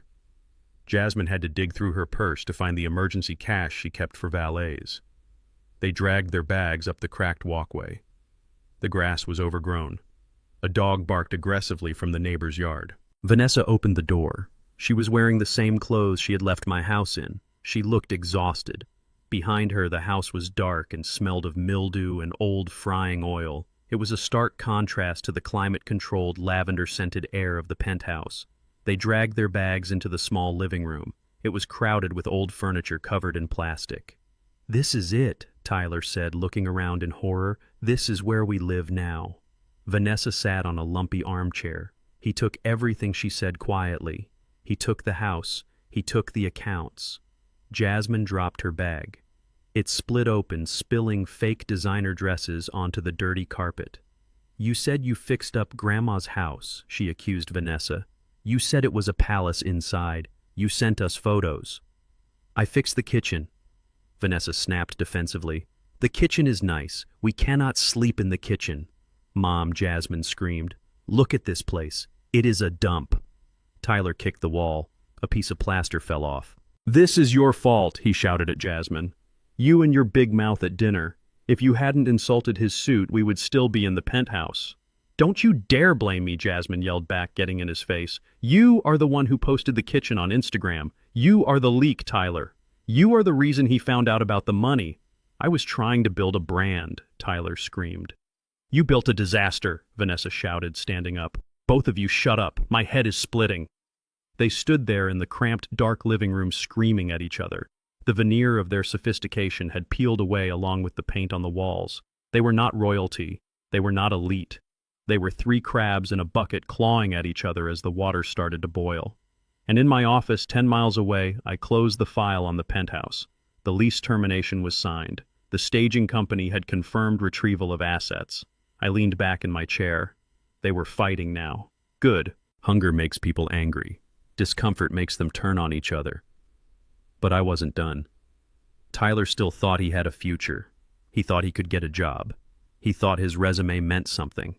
He was wrong. I picked up my phone. I scrolled through my contacts until I found the number for the Chamber of Commerce. The chairman was a man I had played golf with for 30 years. "Hello, Bill," I said when he answered. "It is Cyrus. I need a favor. There is a young man named Tyler Vance looking for work. I want to make sure his application gets the attention it deserves." And by attention, I meant the shredder. Phase 3 was in motion. The isolation was beginning. They had a roof over their heads for now, but soon even that would be gone. And when the walls finally closed in, they would realize that the only thing colder than the winter wind was the heart of a man who had been taken for granted one too many times. The week dragged on, and the reality of poverty began to settle into the bones of my estranged family like a damp cold. Tyler was the first to try and claw his way out. He still believed in the myth of his own competence. He believed that his resume, which was padded with consulting gigs I had invented for him and a degree I had paid for, was a golden ticket. He woke up on Thursday morning in the cramped guest room of Vanessa's mother's house. He put on his one remaining designer suit, which was wrinkled from being stuffed in a garbage bag. He ironed it on a kitchen table that smelled of old grease. He told Vanessa and Jasmine that he would be back by noon with a 6-figure job offer. He was delusional. He headed into the financial district. He walked into the offices of Sterling and Holt, a firm where I happened to know the managing partner. Tyler marched up to the receptionist and demanded an interview. He flashed his smile. He dropped my name. He thought being Cyrus Blackwood's son-in-law opened doors. He did not realize that I had spent the last 24 hours changing the locks. I had made 5 phone calls. That was all it took. In the world of black business ownership in this city, there is a hierarchy. It is an old-school network built on respect and memory. We remember who stood with us during the riots. We remember who gave loans when the banks said no. My name is not just a brand, it is a currency, and I had spent it to buy Tyler's unemployment. Tyler sat in the waiting room for an hour. Finally, a junior associate came out. He did not invite Tyler back. He stood in the lobby holding Tyler's resume by the corner as if it were a used tissue. Mr. Vance, the associate, said loud enough for the entire room to hear. "We have reviewed your application. We noticed a significant gap in your actual work history." Tyler stood up, adjusting his tie. "I was a consultant for Blackwood Logistics. I handled high-level strategy." The associate smiled. It was a shark smile. "We called Blackwood Logistics for a reference check. They have no record of you ever being on the payroll. They said you were a guest who occasionally used the conference room Wi-Fi to download movies." Tyler turned red. "That is a lie. Cyrus is just angry." The associate dropped the resume into the recycling bin next to the desk. "We do not hire liars, Mr. Vance, and we certainly do not hire men who bite the hand that feeds them. Mr. Blackwood sends his regards. Please leave before security escorts you out." Tyler stormed out. He went to the next firm. The answer was a flat no. He went to a third. The security guard did not even let him pass the turnstile. By noon, he was sweating through his suit, walking the pavement in shoes that were not made for walking. He realized then that his name meant nothing. His degree meant nothing. Without my endorsement, he was just another man in a suit looking for a handout. The city which had been his playground was now a fortress with the gates slammed shut. While Tyler was learning the hard way that loyalty is the only currency that matters, Jasmine was attempting a different kind of liquidation. She had managed to smuggle one item out of the penthouse before the eviction. It was a Himalayan Birkin bag, or at least she thought it was. It was actually a high-grade replica I had sourced from a contact in Shenzhen, but to the untrained eye it looked like $50,000 of leather and hardware. She walked into Golden Loan. It was a high-end pawn shop on 47th Street run by a man named Solomon. Solomon and I have played chess in the park every Sunday for 15 years. He knows my family, he knows my business, and he knew exactly what to do when a desperate girl walked in with a bag she did not pay for. Jasmine placed the bag on the counter. She tried to look bored. She tried to look like a wealthy woman simply clearing out her closet. "I want $40,000 for it," she said, "cash." Solomon put on his jeweler's loupe. He inspected the stitching. He inspected the hardware. He took his time. He hummed a little tune. "Beautiful piece," he said. "Do you have the receipt? I lost it." Jasmine lied. "But you can see it is authentic. It was a gift from my stepfather, Cyrus Blackwood." Solomon looked up. "Ah, Cyrus, a good man." He reached under the counter. He did not reach for cash. He pressed a silent button. "I need to verify the serial number," Solomon said. "Just give me a moment." Jasmine tapped her nails on the glass. "Hurry up. I have a lunch reservation." She did not have a reservation. She had a hunger pang and no money for a sandwich. 5 minutes later, 2 uniformed police officers walked into the shop. Jasmine turned around annoyed. She thought they were customers. "Ma'am," one officer said. "Is this your bag?" "Yes," Jasmine said. "I am selling it." The officer shook his head. "We received a report of a stolen luxury item matching this description. The serial number was flagged in our system this morning." "Stolen," Jasmine shrieked. "It is mine. My stepfather gave it to me." Solomon leaned over the counter. He held up a piece of paper. It was a copy of the original purchase order I had sent him an hour ago. Mr. Blackwood faxed over the documentation, Solomon said calmly. "He listed this item as stolen from his residence yesterday. He has the receipt. You do not." Jasmine lunged for the bag. "It is mine, you thief!" The officer grabbed her arm. She fought back. She scratched the officer's face. That was a mistake. They spun her around. They slammed her against the glass counter. The cold metal of handcuffs clicked around her wrists. "You are under arrest for possession of stolen property and assaulting an officer." They dragged her out. She was screaming my name. She was screaming that I was the devil. People on the street stopped to watch. They took videos. Jasmine Vance, the girl who thought she was royalty, was being shoved into the back of a squad car like a common criminal. She spent 4 hours in a holding cell. It smelled of urine and bleach. She sat on a metal bench in her designer dress, surrounded by women who did not care about her master's degree. She used her one phone call to call Vanessa. Vanessa was sitting in the dark living room of her mother's house when the phone rang. She listened to Jasmine sobbing about bail money. She listened to Tyler walking in the door, defeated and jobless. Vanessa looked around the room. The peeling paint, the water stains on the ceiling, the pile of garbage bags that contained her life. She realized then that legal battles take time. Divorce settlements take years. She did not have years. She did not have weeks. She barely had days. The hunger was gnawing at her. The humiliation was burning her skin. She needed a shortcut. She needed a way to force my hand. She hung up on Jasmine. She looked at Tyler. "Get out," she said. Tyler looked at her. "What?" "Go get Jasmine. Figure it out. I need the house to myself." Tyler left, too tired to argue. Vanessa went to her mother's medicine cabinet. She pushed aside the heart medication and the blood thinners. She found what she was looking for, a bottle of strong sleeping pills, the kind that knock you out for 12 hours. She took the bottle to the kitchen. She poured the pills onto the counter. She found a heavy spoon and began to crush them. The sound of the crushing was rhythmic. It sounded like a drum beat. She swept the white powder into a small plastic bag.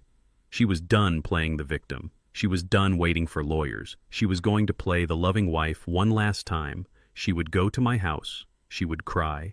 She would beg for forgiveness. She would offer to make me tea, my favorite herbal tea, and once I was unconscious, she would guide my hand. She would take my thumb and press it against the biometric scanner of my phone.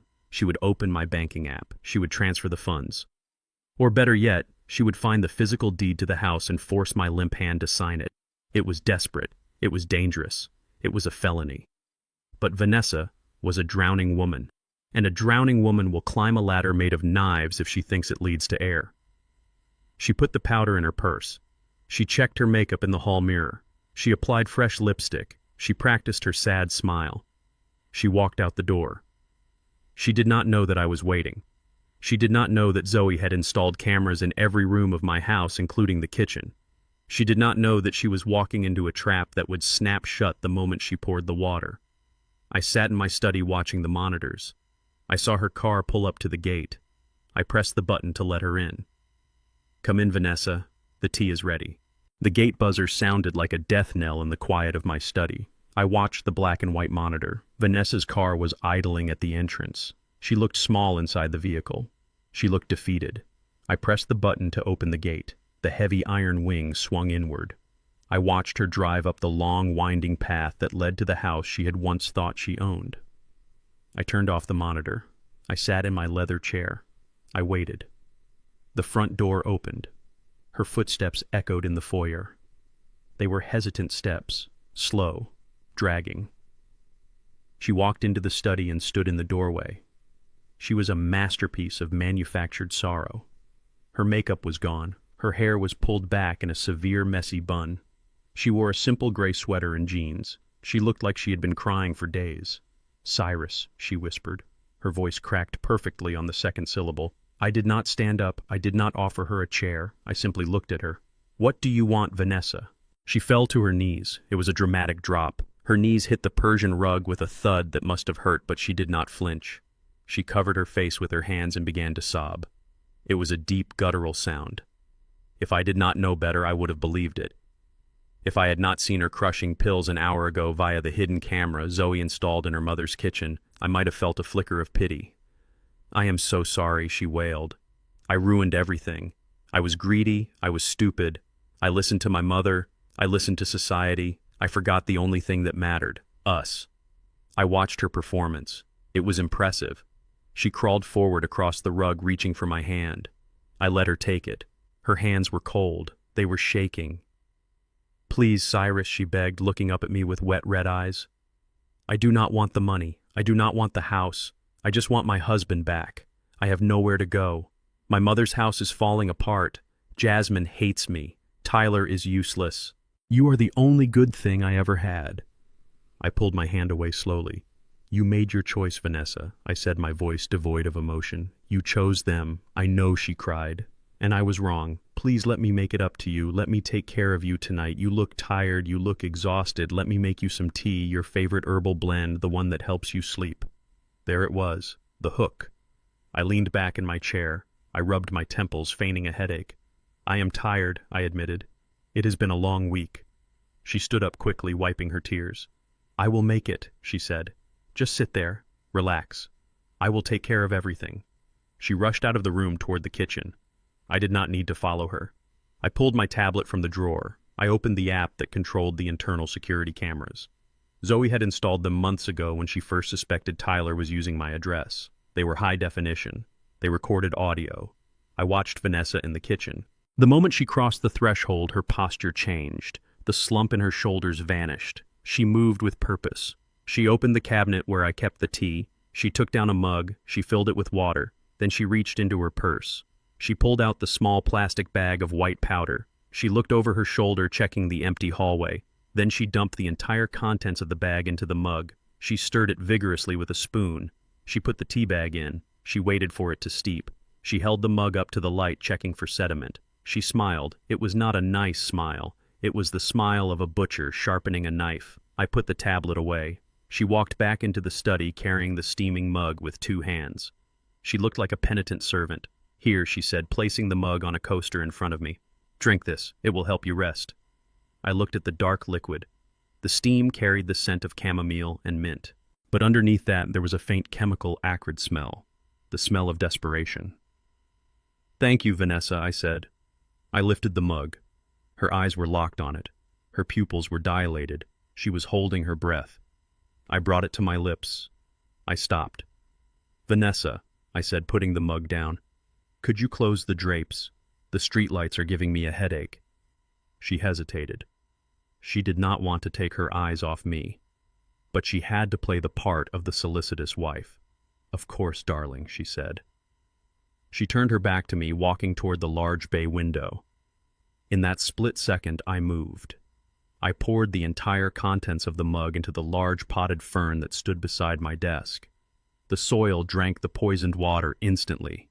I put the empty mug back on the coaster. I wiped my mouth with the back of my hand. Vanessa closed the drapes and turned around. She looked at the mug. It was empty. "You drank it fast," she said, a flicker of surprise in her voice. "I was thirsty," I said. I sat back. I let my eyelids droop. I let my mouth hang open slightly. "Are you okay?" she asked, stepping closer. "I feel dizzy," I mumbled. My words were slurred. "Very tired. Just sleep." "Cyrus," she said, her voice dropping an octave. "Just close your eyes." I let my head loll forward onto my chest. I let my arms dangle over the sides of the chair. I slowed my breathing, forcing it into a heavy rhythmic snore. I felt her hand on my shoulder. She shook me. "Cyrus! Cyrus, can you hear me?" I did not move. I did not react. She shook me harder. Then she slapped my cheek. It was not a hard slap, but it was disrespectful. "He is out," she whispered. She pulled her phone from her pocket. "Get in here," she hissed into the receiver. "He is down. Hurry up." I lay there, eyes closed, listening. 2 minutes later, I heard the front door open, running footsteps, heavy breathing. Tyler and Jasmine burst into the room. They must have been waiting in Vanessa's car, huddled in the back seat, or parked just down the street. "Is he dead?" Tyler asked, his voice shrill with panic. "No, you idiot," Vanessa snapped. "He is asleep. I gave him enough sedatives to knock out a horse. He will be out for 12 hours. Now move."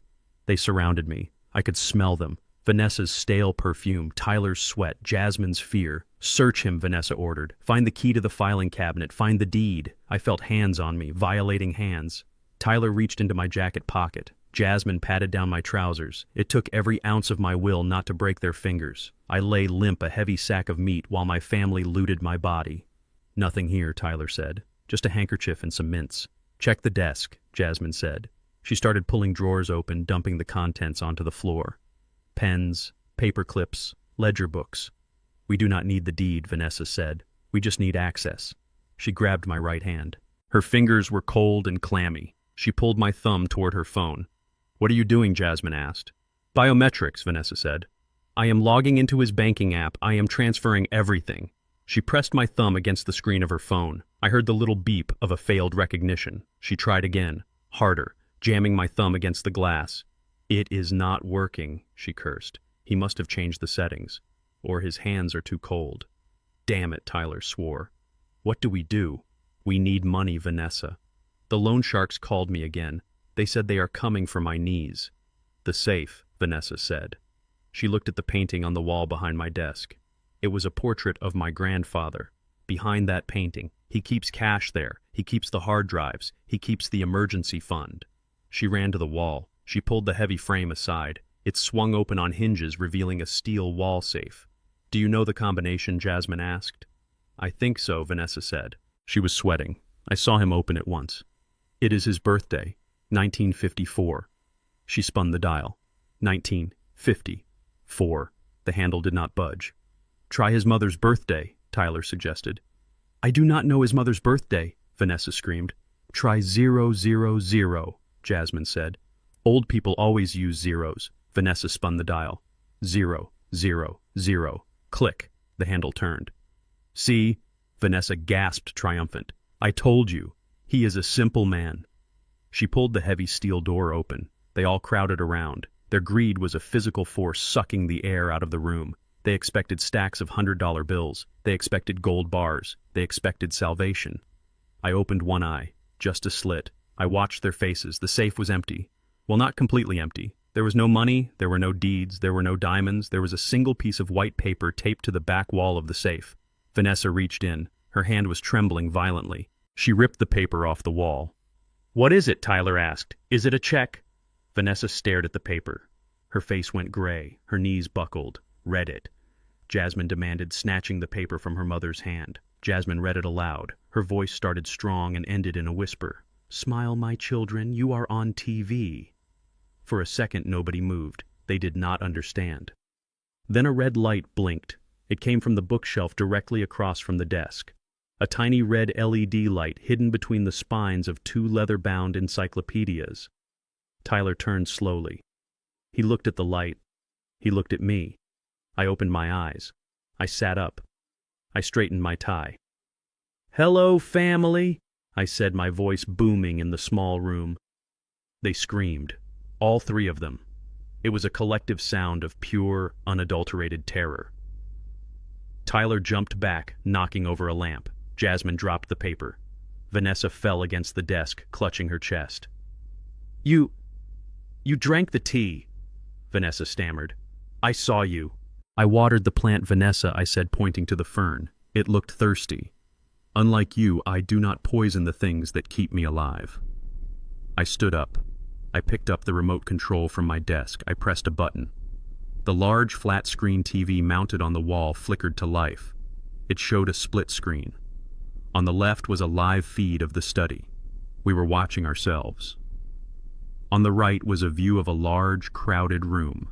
There were chandeliers. There were round tables with white cloths. There were people dressed in their Sunday best holding wine glasses. Vanessa gasped.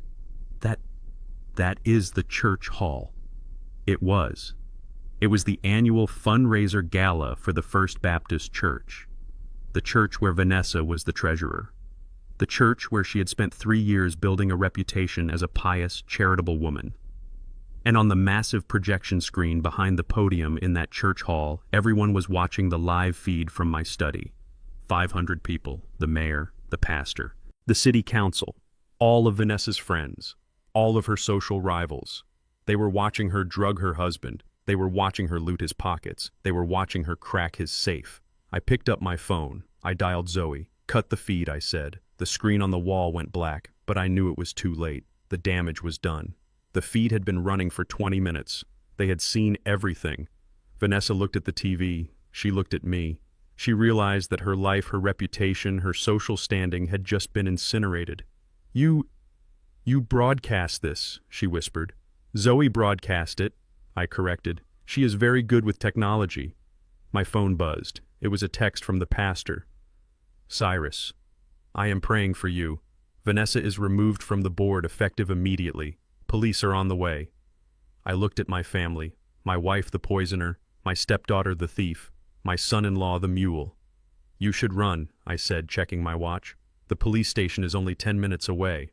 But given the traffic from the church, it might take them 15. Tyler bolted. He did not wait for anyone. He ran out the door. Jasmine looked at her mother, then at me. She started to cry again. Vanessa did not run. She sank into the chair I had vacated. She looked at her hands. "Why?" she asked. "Why did you do this?" "Because, Vanessa," I said, leaning over her, "you tried to take my mind. You tried to take my dignity. You tried to take my life." I picked up the mug from the coaster. I held it under her nose. The smell of the sedatives was strong. "Did you really think I would let you turn me into a vegetable so you could buy handbags?" She did not answer. Sirens wailed in the distance. They were getting closer. "I suggest you freshen up, Vanessa," I said. "Mug shots last forever." She looked up at me. Her eyes were dead. "I hate you," she whispered. "I know," I said, "but right now that is the least of your problems." I walked out of the study. I walked to the front door. I opened it to let the police in. The night air was cool. I took a deep breath. It tasted like justice. It tasted like freedom. And somewhere in the distance I heard the sound of a gavel coming down. The screen on my study wall was still flickering with the remnants of a life that was currently imploding. On the left side was the empty view of my study where the ghost of my family's betrayal still hung in the air. On the right was the live feed from the First Baptist Church. To understand the magnitude of what was happening, you have to understand the church. It is not just a place of worship. In our community, it is the throne room. It is where deals are made, where reputations are minted, and where social standing is solidified. The annual fundraising gala is the crown jewel of the social calendar. Tickets cost $500 a plate. The mayor attends. The city council attends. And Vanessa was the treasurer. She was the face of the organization. She was supposed to be there tonight. She had told the committee she would be late. She told them she had a family emergency. She told them she was tending to her sick husband. It was the perfect cover for a murder. She thought she would kill me quietly and then arrive at the gala in time for dessert, playing the grieving widow before the body was even cold. But she never made it to dessert. Instead, the 500 guests at the gala were treated to a different kind of show. Zoe had hacked the main projection system. She had replaced the slideshow of charitable works with the live feed from my hidden cameras. I watched the screen. The church hall was in chaos. The video of Vanessa dumping the white powder into my tea had played on a loop for 10 minutes. The audio was crystal clear. Her voice cold and calculating, saying, "Just sleep, Cyrus." The guests watched as she rifled through my pockets. They watched as she tried to force my thumb onto her phone. They watched as she cracked the safe and found the note. The reaction was visceral. I saw women in Sunday hats covering their mouths in horror. I saw the deacons standing up, overturning chairs in their haste to get to the stage. I saw the pastor, Reverend Thomas, a man who had baptized Vanessa, standing at the podium, his face a mask of biblical fury. In my study, Vanessa was staring at the same screen. The reality of what she was seeing finally pierced through her shock. "They can see me," she whispered. Her voice was a dry rattle. "Everyone. They can all see me." She looked at me. Her eyes were wild. "You ruined me," she screamed. "You ruined my name." "I did not ruin your name, Vanessa," I said calmly. "I just showed everyone who was wearing it." She scrambled to her feet. She looked at the door. "I have to stop it," she said. "I have to explain. I have to tell them it is a deep fake. I have to tell them you manipulated the footage." She was delusional. She thought she could talk her way out of a video where she explicitly discussed murder, but panic makes people do irrational things. She ran. She did not run toward the police station. She ran toward her car. She ran toward the church. I did not stop her. I did not call the police to block the driveway. I wanted her to go. I wanted her to face the congregation. I wanted the final act of this tragedy to happen on the stage she had built for herself. I watched her car fishtail down the driveway, spraying gravel. I picked up my phone. I called Zoe. "She is coming to the church," I said. "Make sure the doors are open." I heard Zoe chuckle. "They are open, Dad, and the police are already there waiting in the vestry. We are going to let her hang herself." I sat back and watched the screen. It took Vanessa 12 minutes to drive to the church. During those 12 minutes, the atmosphere in the gala hall shifted from shock to anger. The initial silence was replaced by a roar of indignation. People were shouting. They were demanding answers. They were looking at the empty treasurer's chair at the head table as if it were an electric chair. Then the double doors at the back of the hall flew open. Vanessa burst in. She looked like a woman possessed. Her hair was flying wild. Her clothes were disheveled from the struggle in my study. She was sweating. She ran down the center aisle screaming, "It is a lie! It is all a lie! He made it up!" The room went silent. 500 heads turned to look at her. She stopped in front of the stage, panting. She pointed at the massive screen where her own image was still freezing on the moment she held the poisoned mug. "Turn it off!" she shrieked at the tech booth. "Turn it off right now!" Reverend Thomas stepped forward. He held a microphone. His voice boomed through the speakers, deep and resonant. "Vanessa," he said. His tone was not welcoming. It was a judgment. "Pastor," she cried, running toward him, "you have to believe me. Cyrus is sick. He is senile. He doctored the video. He is trying to frame me." The Reverend looked down at her. He looked at the screen. He looked back at her. "We saw you, Vanessa," he said. "We heard you. We heard you call your husband a vegetable. We heard you plan to steal his money. We heard you mock this church and the people in it. I never," she started. "We heard you call the building fund your retirement plan," he continued, his voice rising. A gasp went through the crowd. I had missed that part in the audio, but Zoe must have played the earlier recordings too, the ones where she planned to embezzle the church funds once she had secured my estate. "Lies!" Vanessa screamed.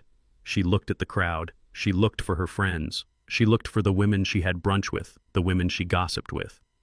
"Linda, help me," she pleaded, reaching out to a woman in the front row. Linda stood up. She picked up her glass of red wine. She looked Vanessa in the eye. "Do not speak to me," she said. And then she threw the wine. It splashed across Vanessa's chest, soaking her gray sweater looking like a fresh gunshot wound. That broke the dam. The crowd erupted. Boo! Get her out! Thief! Murderer! The wall of sound hit Vanessa like a physical blow. She staggered back. She looked around, realizing that her social armor was gone. She was naked before them. And then she snapped. The mask of the pious woman fell away, completely revealing the cornered animal underneath. "You are all idiots!" she screamed, her face twisting into a rictus of hate. "You are all sheep. You think you are better than me. You are nothing. I used you. I used all of you." She grabbed a vase of flowers from the nearest table and hurled it at the screen. It shattered against the projection, but the image of her crime remained unaffected. She grabbed a chair and threw it. She overturned a table, sending plates and glasses crashing to the floor. "I hate this place," she shrieked, tearing at her own clothes. "I hate your charity. I hate your self-righteousness. I deserve that money. I earned it. I put up with that old man for 3 years. I deserve every penny." She was destroying the hall. She was tearing down the banners she had helped paint. She was smashing the legacy she had tried to steal. It was grotesque. It was mesmerizing. I watched from my study, sipping a fresh cup of tea that I had made myself. Up on the screen, the side doors opened. 4 police officers walked in. They did not rush. They did not need to. Vanessa was not going anywhere. They walked up to her while she was trying to rip the tablecloth off the head table. 2 officers grabbed her arms. "Get off me!" she screamed, kicking and biting. "Do you know who I am? I am Vanessa Blackwood. I own this town." "You have the right to remain silent," an officer said, forcing her arms behind her back. "I waive my rights," she yelled. "I want my lawyer. Call Lionel. Call him." "Lionel isn't answering, Vanessa," I said to the empty room. "Lionel is probably shredding his files right now." They handcuffed her in front of the altar. They dragged her down the center aisle, the same aisle she had walked down with such pride 3 years ago. The crowd parted for the police, but they did not stay silent. They shamed her. They recorded her. 1,000 phones captured her downfall from every angle. As they pushed her through the doors, she looked up. She looked right into the camera lens that was broadcasting the feed. She looked right at me. "Cyrus," she screamed, her voice raw. "This isn't over. I will kill you. I will kill you." The feed cut to black. Zoe had pulled the plug. The show was over. I sat there in the silence of my home. The adrenaline was fading, leaving a cold exhaustion in its bones. My phone buzzed. It was Zoe. "Mom is in custody. Assault, disorderly conduct, public intoxication. And that is just the appetizer before the feds get involved. I am coming over." I put the phone down. I looked at the fern where I had poured the tea. The leaves were already starting to curl. The poison was potent. She would have killed me. She would have watched me die and then gone to a party to celebrate. I felt a sadness then, not for her, but for the time I had wasted. 3 years. 3 years of trying to buy love. 3 years of ignoring the signs, but the sadness was fleeting. It was replaced by the clarity of survival. I stood up. I walked to the window. The police lights were flashing in the distance down in the valley where the church stood. Vanessa was gone. Jasmine was gone. Tyler was running, but Tyler wouldn't get far. He was the weak link. He was the loose thread, and tomorrow I was going to pull that thread until the whole sweater unraveled. Because while Vanessa was loud, Tyler was dangerous. He was the one who had exposed my company to federal scrutiny. He was the one whose signature was on the money laundering documents. The police had Vanessa for attempted murder and assault, but the FBI wanted Tyler, and I knew exactly where he was going. He was going to the one place he thought he had left. He was going to try to liquidate the only asset he had access to. He was going to the warehouse. He didn't know that I had changed the codes. He didn't know that the warehouse was not empty. He was walking into a federal sting operation. I walked to the kitchen to pour another drink. The night was young, and the hunt was still on. The red and blue lights flashing against the peeling paint of Vanessa's mother's house were violent and blinding. It was 2 in the morning. The neighborhood known as the Heights was usually quiet at this hour, but tonight it was a theater of war. I was not there physically, but Zoe had a live feed from the tactical team's body cameras on her laptop. We sat in my study drinking bourbon and watching the end of Tyler Vance's short career as a criminal mastermind. Tyler had fled my house hours ago. He had run straight to the only place he had left. He thought he could hide in the back bedroom of that damp, crumbling house. He thought if he just stayed quiet, the world would forget about him. He was wrong. The FBI does not forget. The front door of the house did not open. It exploded inward under the force of a battering ram. Federal agents' one voice boomed over the speakers. Get on the ground. I watched the feed. The camera rushed through the hallway, past the ugly floral wallpaper, past the photos of Vanessa that lined the walls. They found Jasmine screaming in the kitchen. They ignored her. They were not there for the shoplifter. They were hunting bigger game. They found Tyler in the guest bedroom. He was trying to climb out the window, but he was tangled in the cheap curtains. He looked like a trapped animal. Get your hands up. Tyler froze. He raised his hands. He was crying. He was wearing the same designer trousers he had worn to dinner, but his shirt was torn and he was missing a shoe. Don't shoot, he sobbed. I didn't do it. I didn't poison anyone. That was Vanessa. The agent spun him around and slammed him against the wall. We are not homicide, son, the agent said, snapping the handcuffs on. We are Treasury. You are under arrest for money laundering, wire fraud, and conspiracy to defraud a financial institution. Tyler blinked, tears streaming down his face. Money laundering. But I am just a consultant. You are a signatory, the agent corrected him. You signed the papers. You moved the money. You own the debt. They dragged him out of the house. Jasmine ran after them barefoot in the dirt, screaming that they were making a mistake. She tried to grab the agent's arm. Another agent pushed her back gently but firmly. Ma'am, unless you want to join him, I suggest you step back. Jasmine collapsed on the front lawn, wailing. She watched as they shoved her husband into the back of a black SUV. There were no cameras from the press this time, just the silent, efficient machinery of federal justice. Zoe closed the laptop. She took a sip of her drink. They have him, she said. It is over. I looked at my daughter. It is not over yet, I said. He still thinks he is a victim. He still thinks he was just a consultant. He does not know who really owns him.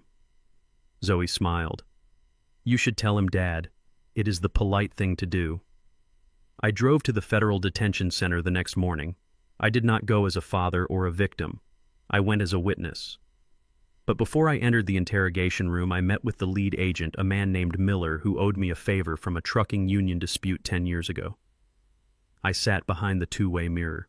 Tyler was sitting at a metal table. He looked small. The arrogance that had defined him for 3 years was gone, replaced by a shivering terror. He was staring at a file folder on the table. Agent Miller walked in. He sat down. He did not yell. He simply opened the file. Mr. Vance Miller began. You are in a lot of trouble. You moved $4 million through a shell company called Vance Global. That money came from illegal gambling dens in Miami. I didn't know, Tyler stammered. I thought it was crypto. I thought I was investing. Ignorance is not a defense, Miller said. But here is the interesting part. Vance Global took out a business loan 6 months ago. $200,000 to expand operations. You signed for it. You put up your assets as collateral. I don't have assets, Tyler whispered. You put up your future earnings, Miller said. And do you know who bought that debt note last week? Tyler shook his head. Miller slid a piece of paper across the table. A holding company called Phoenix Logistics bought the debt, Miller said. They bought it for pennies on the dollar. They are now your primary creditor. They can freeze every dime you ever make until the debt is paid plus interest. Tyler looked at the paper. He read the name of the director of Phoenix Logistics, Cyrus Blackwood. Tyler looked up at the mirror. He couldn't see me, but he knew I was there. He knew I was watching. He bought me, Tyler whispered. He did not just buy you, Miller said. He fed you. He knew you were washing money 6 months ago. He could have stopped you. He could have kicked you out. Instead, he bought the debt. He let you dig the hole deeper. He waited until you were in so deep you couldn't see the sky, and then he pulled the ladder up. I watched Tyler's face crumble. He realized then that I was not a senile old man who got lucky. I was a predator who had been playing with his food. Why, Tyler asked the empty room. Why did he let me do it? Because you insulted him, Miller said simply. And because he needed leverage. And now he has it. Miller leaned forward. Here is the deal, Tyler. You are looking at 20 years. Unless you give us something. Unless you give us the person who actually told you to sign those papers. The person who forged the other documents. Tyler hesitated. He looked at the mirror again. He looked at his reflection. He saw a man with no future. A man owned by his stepfather. A man facing prison. Vanessa, he blurted out. It was Vanessa. I leaned closer to the glass. Tell me more, Miller said. She made me do it. Tyler said the words, tumbling out in a rush of panic. She found the contacts. She knew the guys in Miami. She told me it was safe. She said Cyrus was too old to notice the mail. She made me practice his signature. Miller opened a notebook. She made you forge Cyrus's signature. Yes, Tyler cried. On the loan applications, on the bank transfers. She said she was entitled to the money. She said he was going to die soon anyway, so we were just taking an advance. She is the mastermind. I just did what she told me. She threatened to kick me out if I didn't help. She said she would ruin me. I closed my eyes. There it was, the final betrayal. Vanessa had not just stolen from me. She had corrupted this idiot boy and turned him into a felon to feed her own greed. Miller stood up. That is all we needed to hear, Mr. Vance. We will type up your statement. You are going to testify against your mother-in-law. In exchange, we will recommend 5 years instead of 20. 5 years. Tyler sobbed. Better than 20, Miller said. I walked out of the observation room. I felt heavy. It was not a victory. It was a tragedy. In the hallway, Jasmine was waiting. She had managed to get into the visitor area. She looked like a ghost. Her eyes were red. Her hair was matted.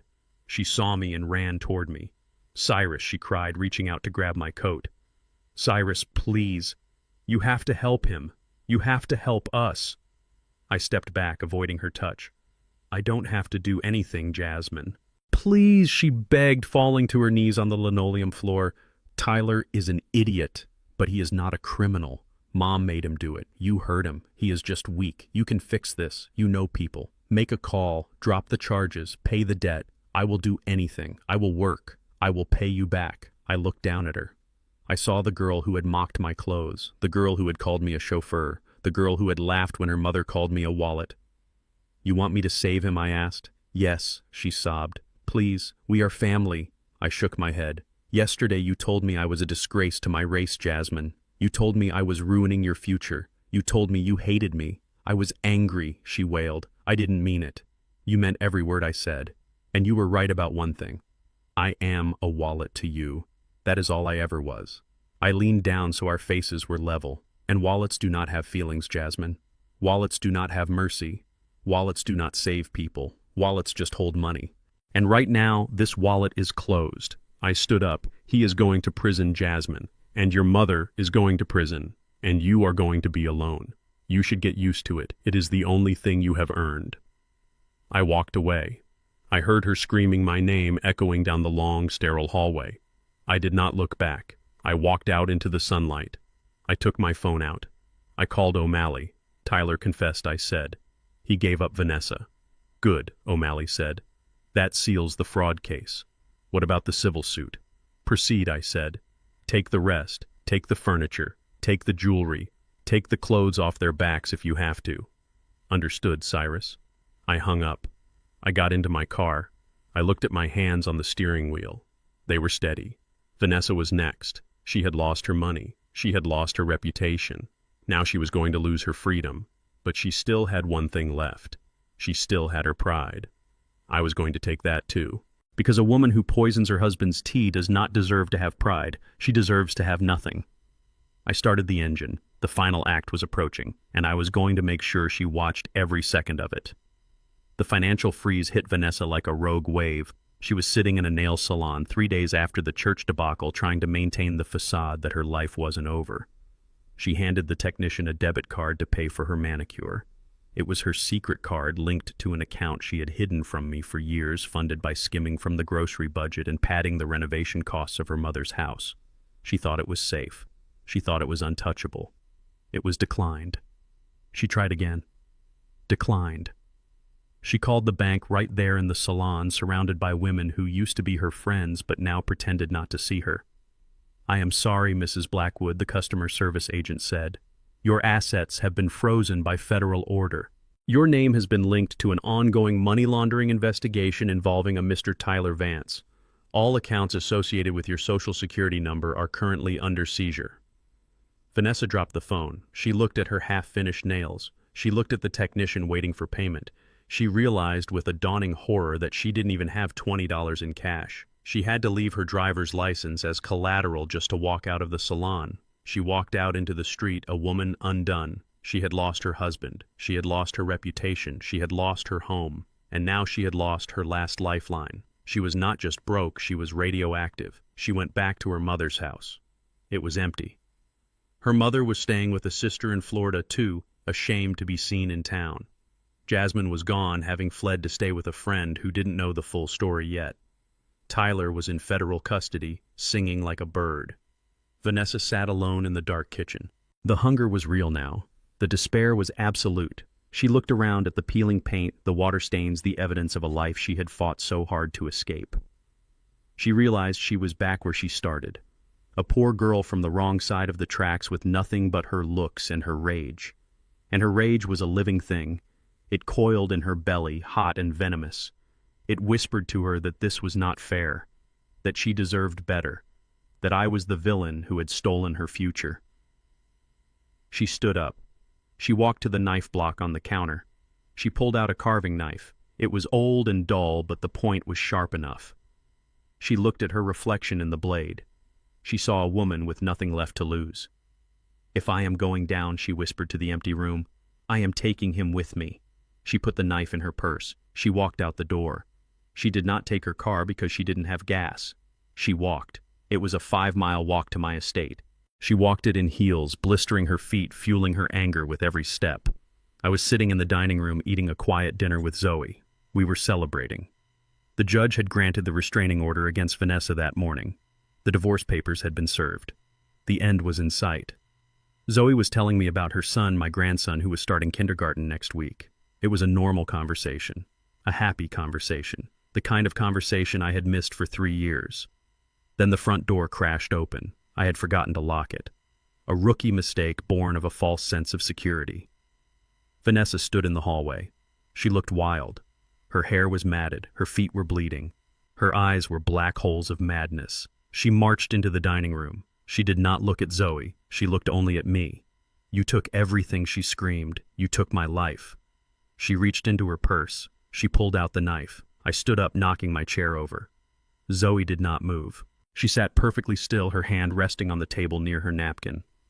Vanessa raised the knife. It caught the light of the chandelier. "I am going to kill you, Cyrus," she said, her voice trembling. "And then I am going to kill myself, and we will be together in hell."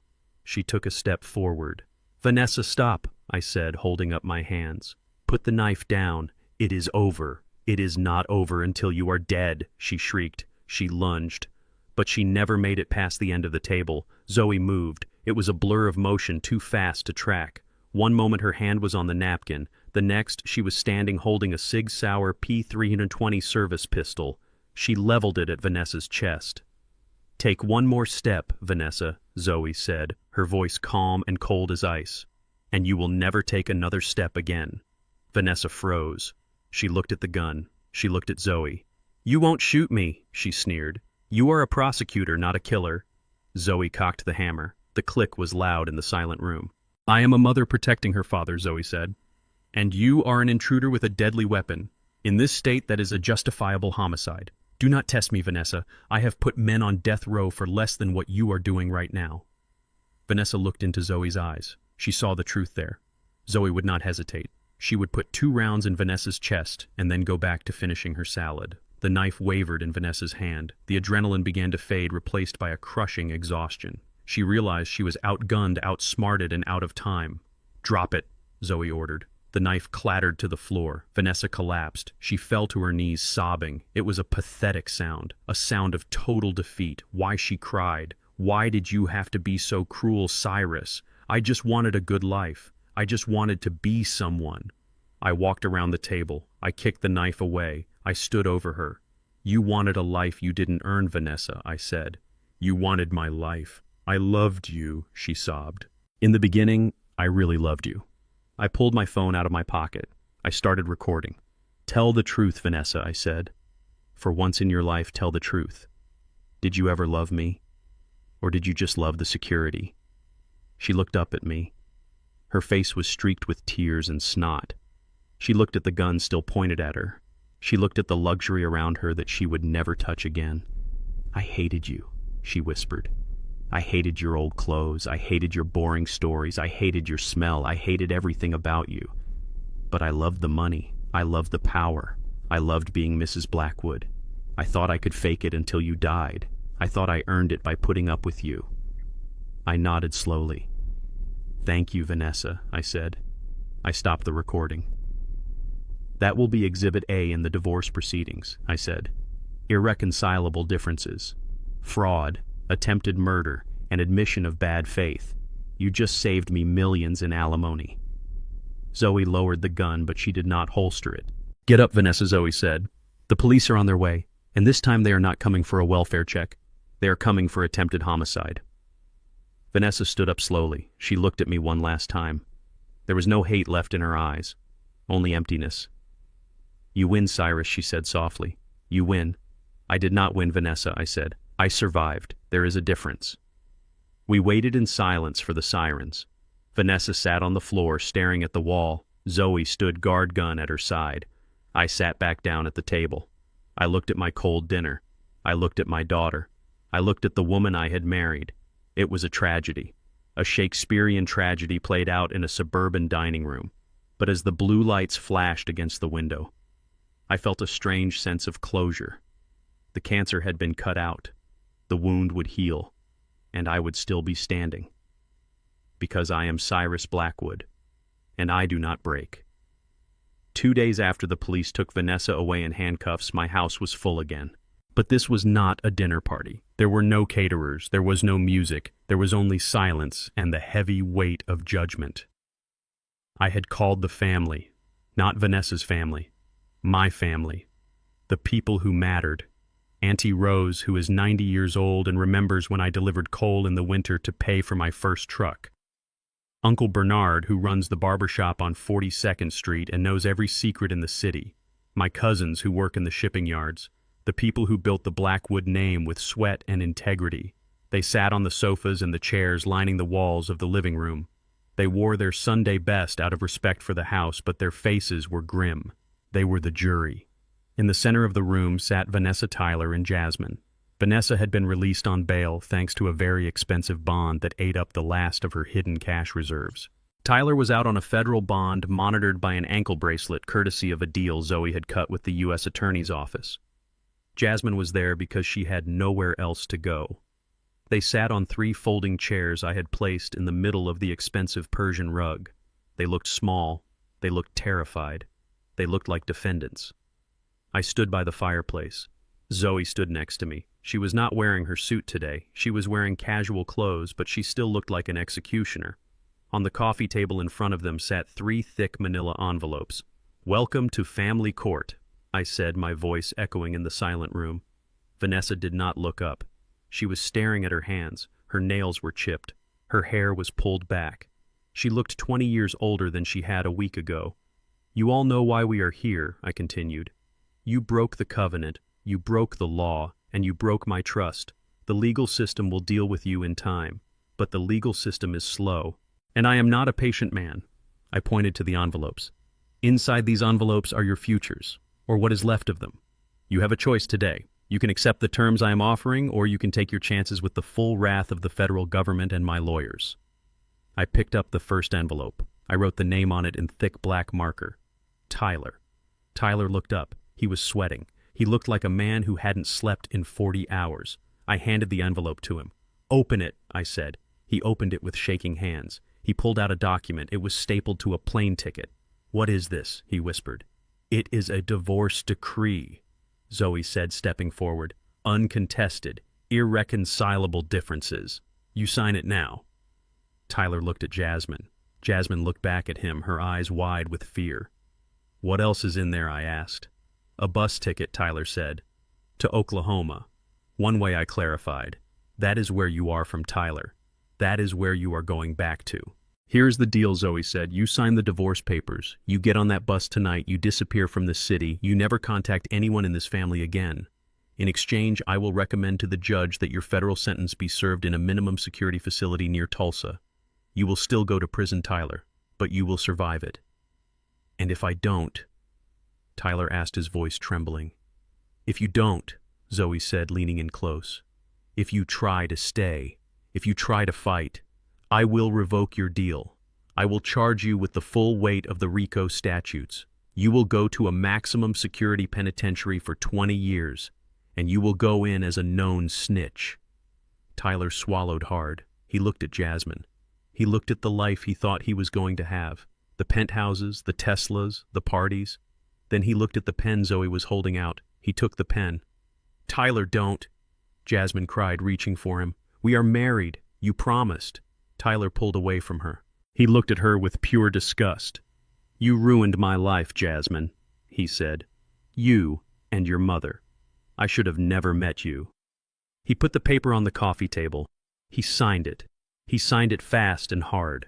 He stood up, clutching the bus ticket. Can I go now, he asked me. Get out of my sight, I said. He walked out. He didn't look back. He didn't say goodbye to his wife. He walked out the front door and out of our lives forever. Jasmine sat there stunned. Her husband had just traded her for a lighter prison sentence and a bus ride. She looked at me, tears streaming down her face. He left me, she whispered. He made a business decision, I said, just like you taught him. I picked up the second envelope. Vanessa. Vanessa looked up. Her eyes were dull. She knew there was no mercy coming. I tossed the envelope into her lap.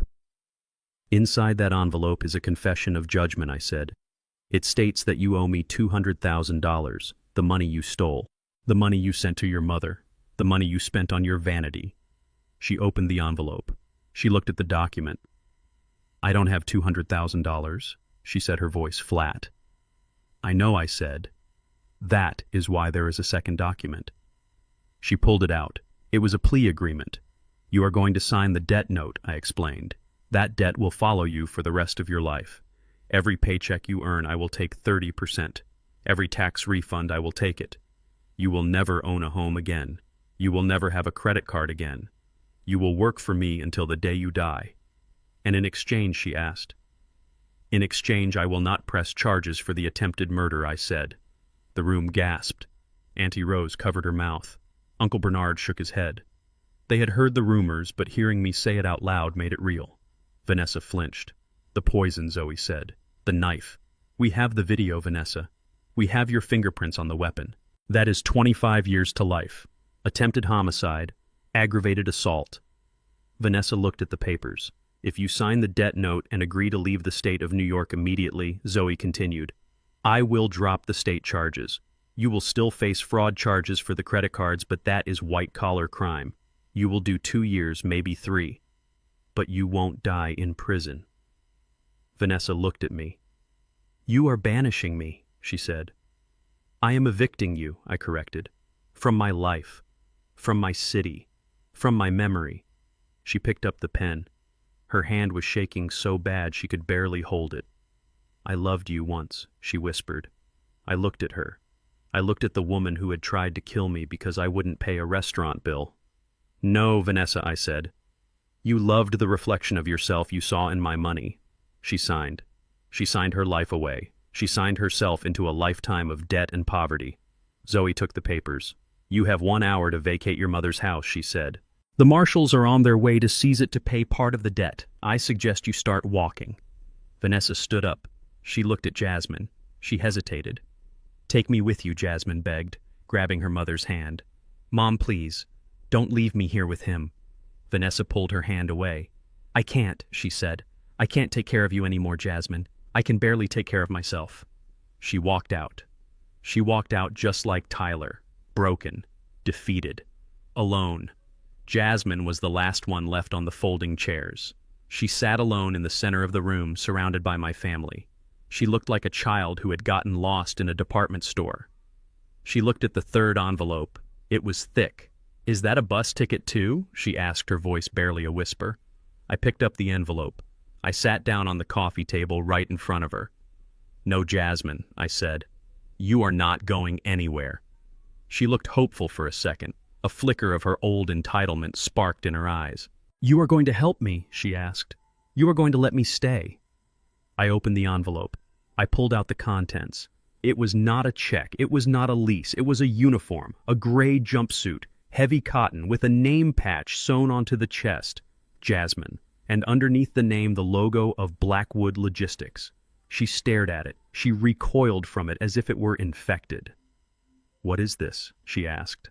I also pulled out a contract, an employment contract. "You said I looked like a driver, Jasmine," I said, my voice calm. "You said I looked like the help. You think you are too good to work. You think you are too good to sweat."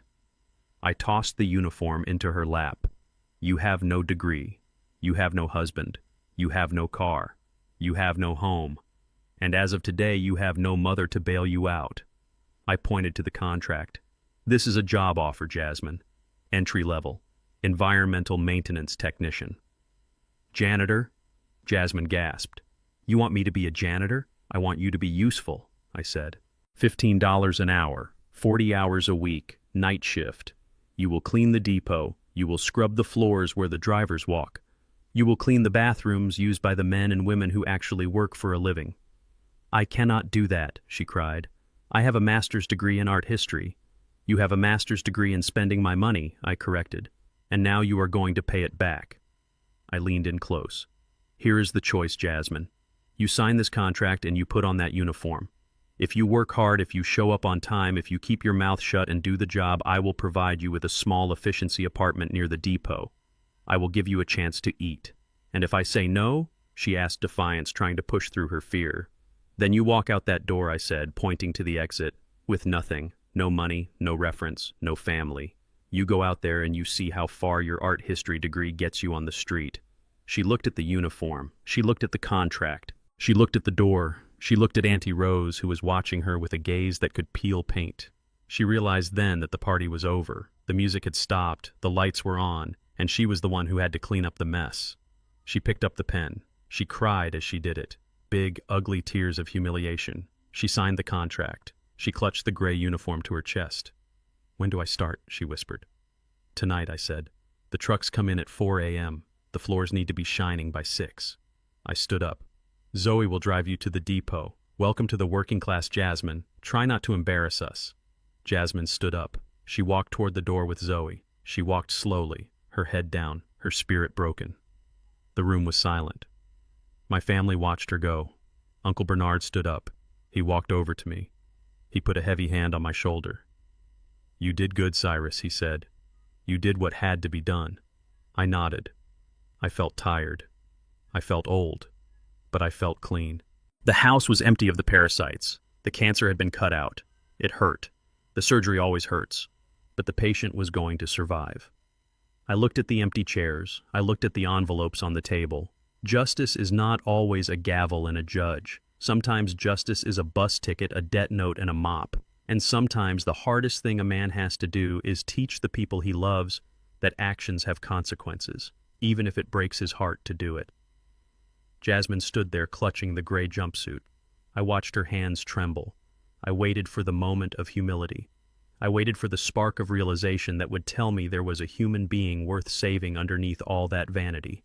It never came. She looked at the rough cotton fabric like it was covered in disease. She looked at the contract on the table. Then she looked at me. Her eyes were not filled with regret. They were filled with the same toxic arrogance that had poisoned her mother. She threw the uniform on the floor. It landed with a soft slap that sounded louder than a gunshot in the quiet room. "I am not scrubbing floors," she spat. "I am not cleaning toilets for your drivers. You think you can break me, Cyrus. You think you can humiliate me into submission. You are wrong." She reached into her purse. She pulled out her phone. "I have options," she said, her voice shaking with a manic sort of triumph. "I have Arthur." I looked at Zoe. Zoe raised an eyebrow. "Arthur?" I asked. "Arthur Sterling," she said. "He is 82 years old. He made his money in steel. He has been trying to take me to dinner for 6 months. I thought he was disgusting. I thought he was too old. But compared to scrubbing floors for $15 an hour, he looks like Prince Charming." She dialed a number. She put it on speaker. "Hello, my darling," a wheezing voice answered. "Arthur, it is Jasmine. About that trip to the Riviera. Can you pick me up? Right now." I watched her sell herself. I watched her trade her dignity not for survival but for comfort. She chose to be a trophy for a man older than her stepfather rather than work an honest day in her life. She hung up the phone. She looked at me with a sneer. He is sending his driver, a Rolls-Royce Cyrus, not a tow truck. I stood up. I walked over to the coffee table. I picked up the employment contract. I ripped it in half. "Goodbye, Jasmine," I said. She grabbed her purse. She walked to the door. She stopped and looked back at her mother's empty chair. She looked at Tyler's signed divorce papers. She looked at me. "You will regret this," she said. "One day you will be old and sick and you will need family. And we won't be there." I smiled. It was a genuine smile. "That, Jasmine, is the best promise you have ever made me." She walked out. I heard the front door close. I heard the heavy click of the lock engaging. I took my phone out of my pocket. I opened my contacts list. I scrolled down to Jasmine Vance. I pressed delete. I scrolled to Vanessa Blackwood. I pressed delete. I scrolled to Tyler Vance. I pressed delete. I looked at the screen. The names were gone. The numbers were gone. It was as if they had never existed. Uncle Bernard walked over and kicked the gray jumpsuit aside. "Trash takes itself out sometimes," he grunted. I nodded. Zoe stood up and poured 2 fingers of bourbon into a glass. She handed it to me. "To a clean house," she said. I raised the glass. "To a clean house." Time moves differently when you cut out the rot. The silence in my house was no longer empty. It was peaceful. The air was lighter. I received updates on Vanessa. Not because I asked for them, but because in a city like this, people like to talk. And they knew I was the one who had cast her out. She did not leave the state immediately. She tried to cling to the edges of her old life. She moved into a cheap motel near the airport. She got a job at a cosmetic counter in a dying mall. She spent her days trying to sell face cream to women who remembered when she used to host galas. I saw a photo of her once taken by a mutual acquaintance. She looked hagged. The Botox had worn off. The filler had dissolved. She looked like a woman of 50 who was trying to be 30 and failing. She looked tired. She tried to call me once 3 months after the divorce was finalized. It was late at night. I did not answer. She left a voicemail. She was drunk. She was crying. She said she missed the way I made coffee. I deleted the voicemail before she finished the sentence. Tyler was a different story. He took the bus to Oklahoma. He took the deal. But a man like Tyler does not learn. A man like Tyler thinks the world is a cheat code he just hasn't cracked yet. He stayed in Tulsa for 2 months. He worked at a gas station. It was honest work. It could have been his redemption. But Tyler did not want redemption. He wanted a shortcut. He got involved in a crypto scam. He tried to convince a local church group to invest their building fund in a revolutionary new coin. He forged documents. He used the skills Vanessa had taught him. He was not as smart as he thought. The local sheriff was the deacon of that church. Tyler was arrested. Because he violated the terms of his federal plea agreement by committing a new felony, the deal Zoe had cut for him was voided. The federal judge in New York was not amused. He was sentenced to 15 years, maximum security, no parole for 12. I sent a copy of the sentencing report to the warehouse break room. I pinned it to the bulletin board. A reminder to the drivers. There are no shortcuts. There is only the road. 6 months later, I sat on my back porch. The sun was setting, painting the sky in streaks of violet and gold. The air smelled of cut grass and expensive bourbon. Zoe sat in the rocking chair next to me. She had taken a leave of absence from the DOJ. She was helping me restructure the company. She was finding errors my previous accountants had missed. She was ruthless. She was brilliant. On the lawn, my grandson Malik was playing with a toy truck. He is 6 years old. He has Zoe's eyes and my stubborn chin. I watched him push the truck through the dirt, making engine noises. "He is going to be good," Zoe said, watching him. "He likes the machines." I nodded. "Come here, Malik," I called out. He ran over, dropping the truck. He climbed onto my lap. "Grandpa, look," he said, holding up the toy. "It has a flat tire." "We can fix it," I said. "We always fix it." I looked at Zoe. She looked happy. She looked at peace. The lines around her eyes had softened. "Dad," she said quietly, "do you ever feel bad? About Vanessa? About Jasmine?" I took a sip of my drink. I let the burn settle in my chest. I thought about the question. I thought about the woman I had married. I thought about the tea laced with sedatives. I thought about the knife. "No," I said. Zoe looked at me. "Really?" Not even a little bit. I put my glass down. I stroked Malik's hair. Zoe listened to me. There is a lie that society tells us. They tell us that forgiveness is a virtue. They tell us that family is unconditional. They tell us that turning the other cheek is strength. I looked out at the estate I had built. They are wrong. Turning the other cheek just gives them a new place to hit. Forgiveness without repentance is just permission to sin again. I looked at my daughter. I practiced cruelty, Zoe. I admit that. I took their cars, I took their homes, I took their futures. I destroyed them publicly and completely. But it was a necessary cruelty. It was a surgical cruelty, like cutting off a gangrenous limb to save the body. If I had been kind, if I had given them money, if I had let them stay, they would have killed me. Maybe not with poison, maybe just with stress, with heartbreak, with the slow drip of their ingratitude. I squeezed Malik's shoulder. Timely cruelty. Zoe is the highest form of self-respect. It is the ability to look at someone you love and say, I love me more. I value my peace more than your comfort. I value my life more than your greed. Zoe nodded slowly. She understood. She had pulled the gun. She knew the weight of that choice. You saved us, Dad, she said. You cleaned the house. I did, I said. I looked at the sun dipping below the horizon. The world was quiet. The phone wasn't ringing with demands. The bank accounts were secure. The legacy was safe. I picked up my glass.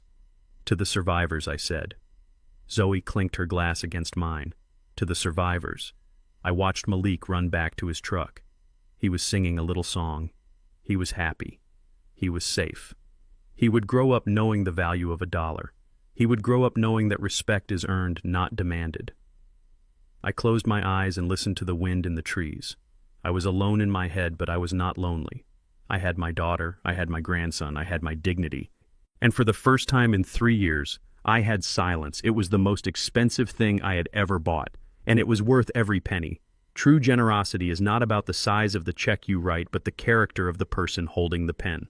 I spent 3 years thinking my wealth could purchase loyalty, but I discovered it only rented their patience. The most painful lesson was realizing that family is not defined by a marriage certificate, but by mutual respect. Enabling parasites isn't love, it is self-destruction. If you allow people to treat you as nothing more than a resource, do not be surprised when they discard you once you are empty. Sometimes the only way to find peace is to burn the bridge that connects you to your pain. If you believe that dignity is worth more than any relationship, hit that like button and subscribe and let me know in the comments. Have you ever had to choose between your family and your self-respect?